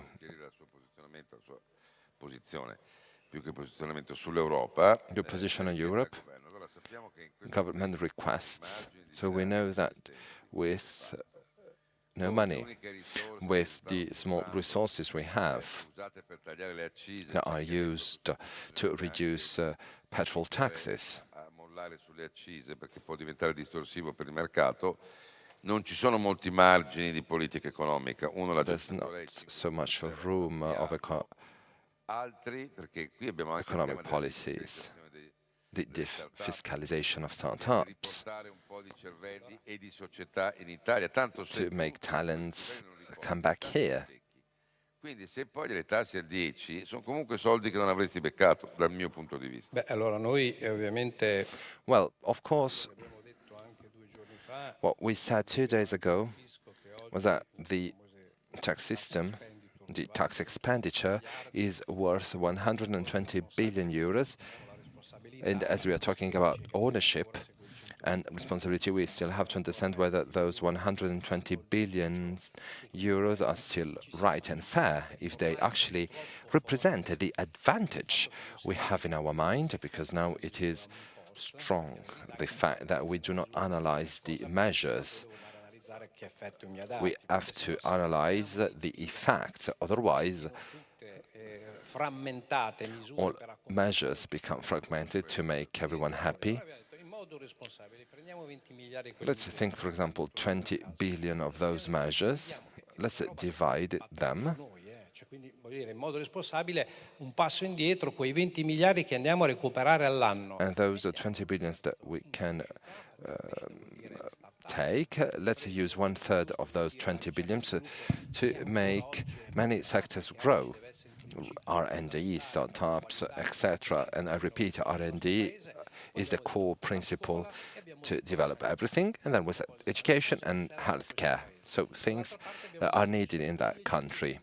On the other hand, we have 1,500 billion in bank accounts that do not invest. 1.500 fermi, dico, ma perché in modo why? Una fiscalità premiale queste persone se investono in infrastrutture, su imprese, if these people invest on infrastructures, companies, can't they use at least 1% of that? And then we've got retirement funds that invest 70% outside Europe. 70% outside Europe. Let's change the rule. 70% of Europe in Europe and 30% outside. And things will change, of course. Everything depends on our responsibility. Another topic is salaries. Parliamo di salari, tu sai benissimo che a casa mia non è che sia così, sai che a casa mia non è così facile parlare di salari. It's not easy to talk about salaries in Confindustria, but it's important to talk about it. And we said we, with our contracts that are acknowledged as the best ones, but of course we can improve them. Però partiamo dai nostri contratti. So let's start from our contracts, and we represent 5.6 million. But Let's try to ask why people leave Italy: because of the salaries, because they want better job opportunities, and because they can't afford a house. So if you want our country to thrive and grow in the future, maybe we have to change the situation on objective things that we can't have an ideological debate, for example. We should stop. If something is right, it is right for everyone. And until that moment, probably it will be a problem. As for the energy autonomy, we might also have some problems. Yes, it's true. We need a commissioner, because when you call a commissioner, it means that politics hasn't done its work. We have a commissioner for house, so we've got more commissioners than others.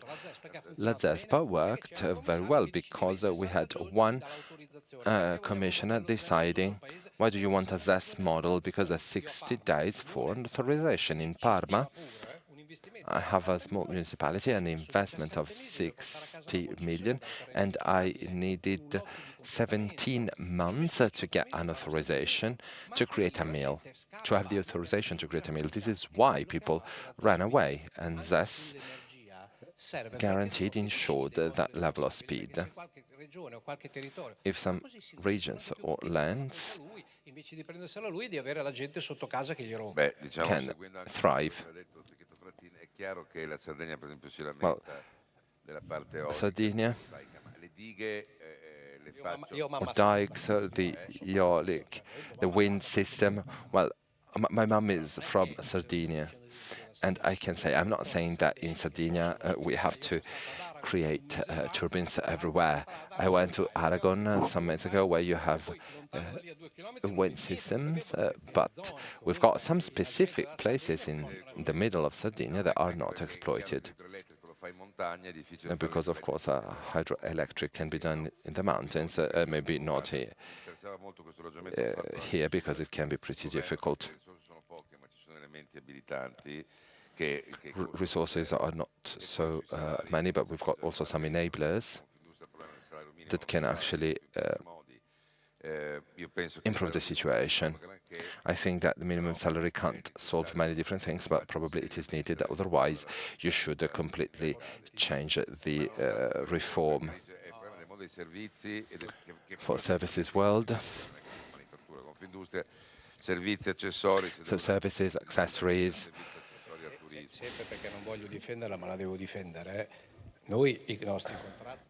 Our contracts that are not expired, and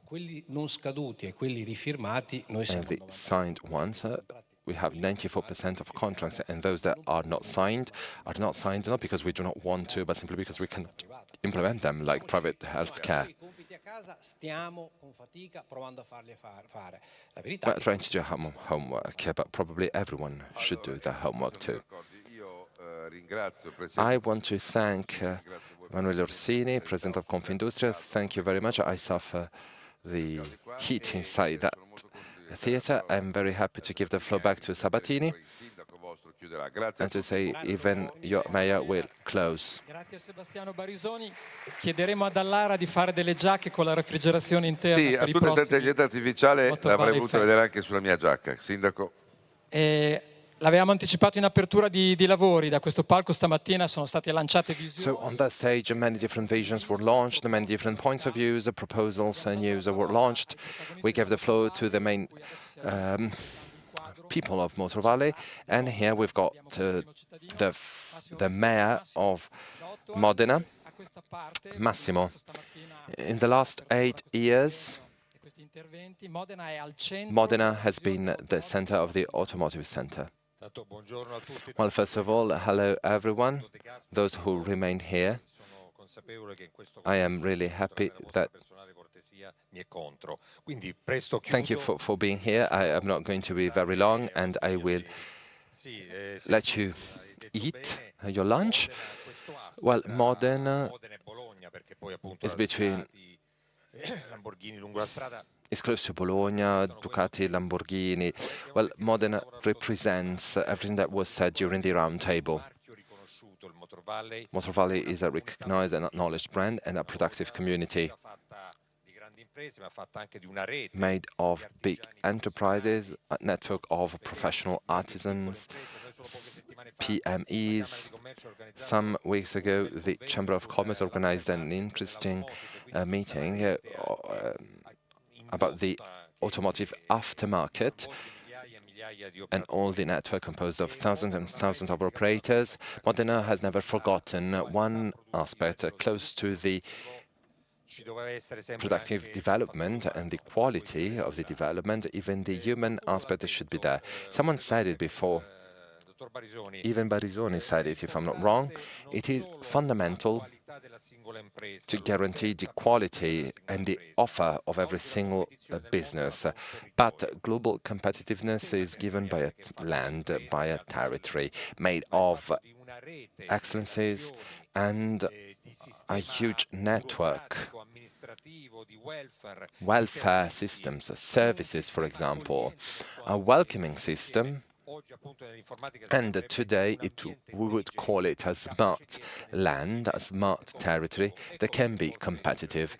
That's why some companies decide to come here in Modena.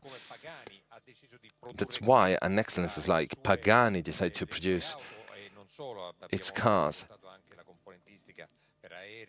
We even heard today many different examples. The social cohesion is fundamental that can be accompanied by the excellence of excellent productivity, and we will be close to it. Thank you very much, Mr. Mayor. And even food is one of the excellences that we have. So let's go to Palazzo Ducale. Let's start the Best of Motor Valley. Thank you very much for your resilience. Thank you very much to the engineer Razzelli, who is the scientific coordinator of the Motor Valley Fest for the first edition, since the first edition. Thank you. And thank you very much also to the region, the president, the vice president. Thank you very much and see you in Palazzo Ducale.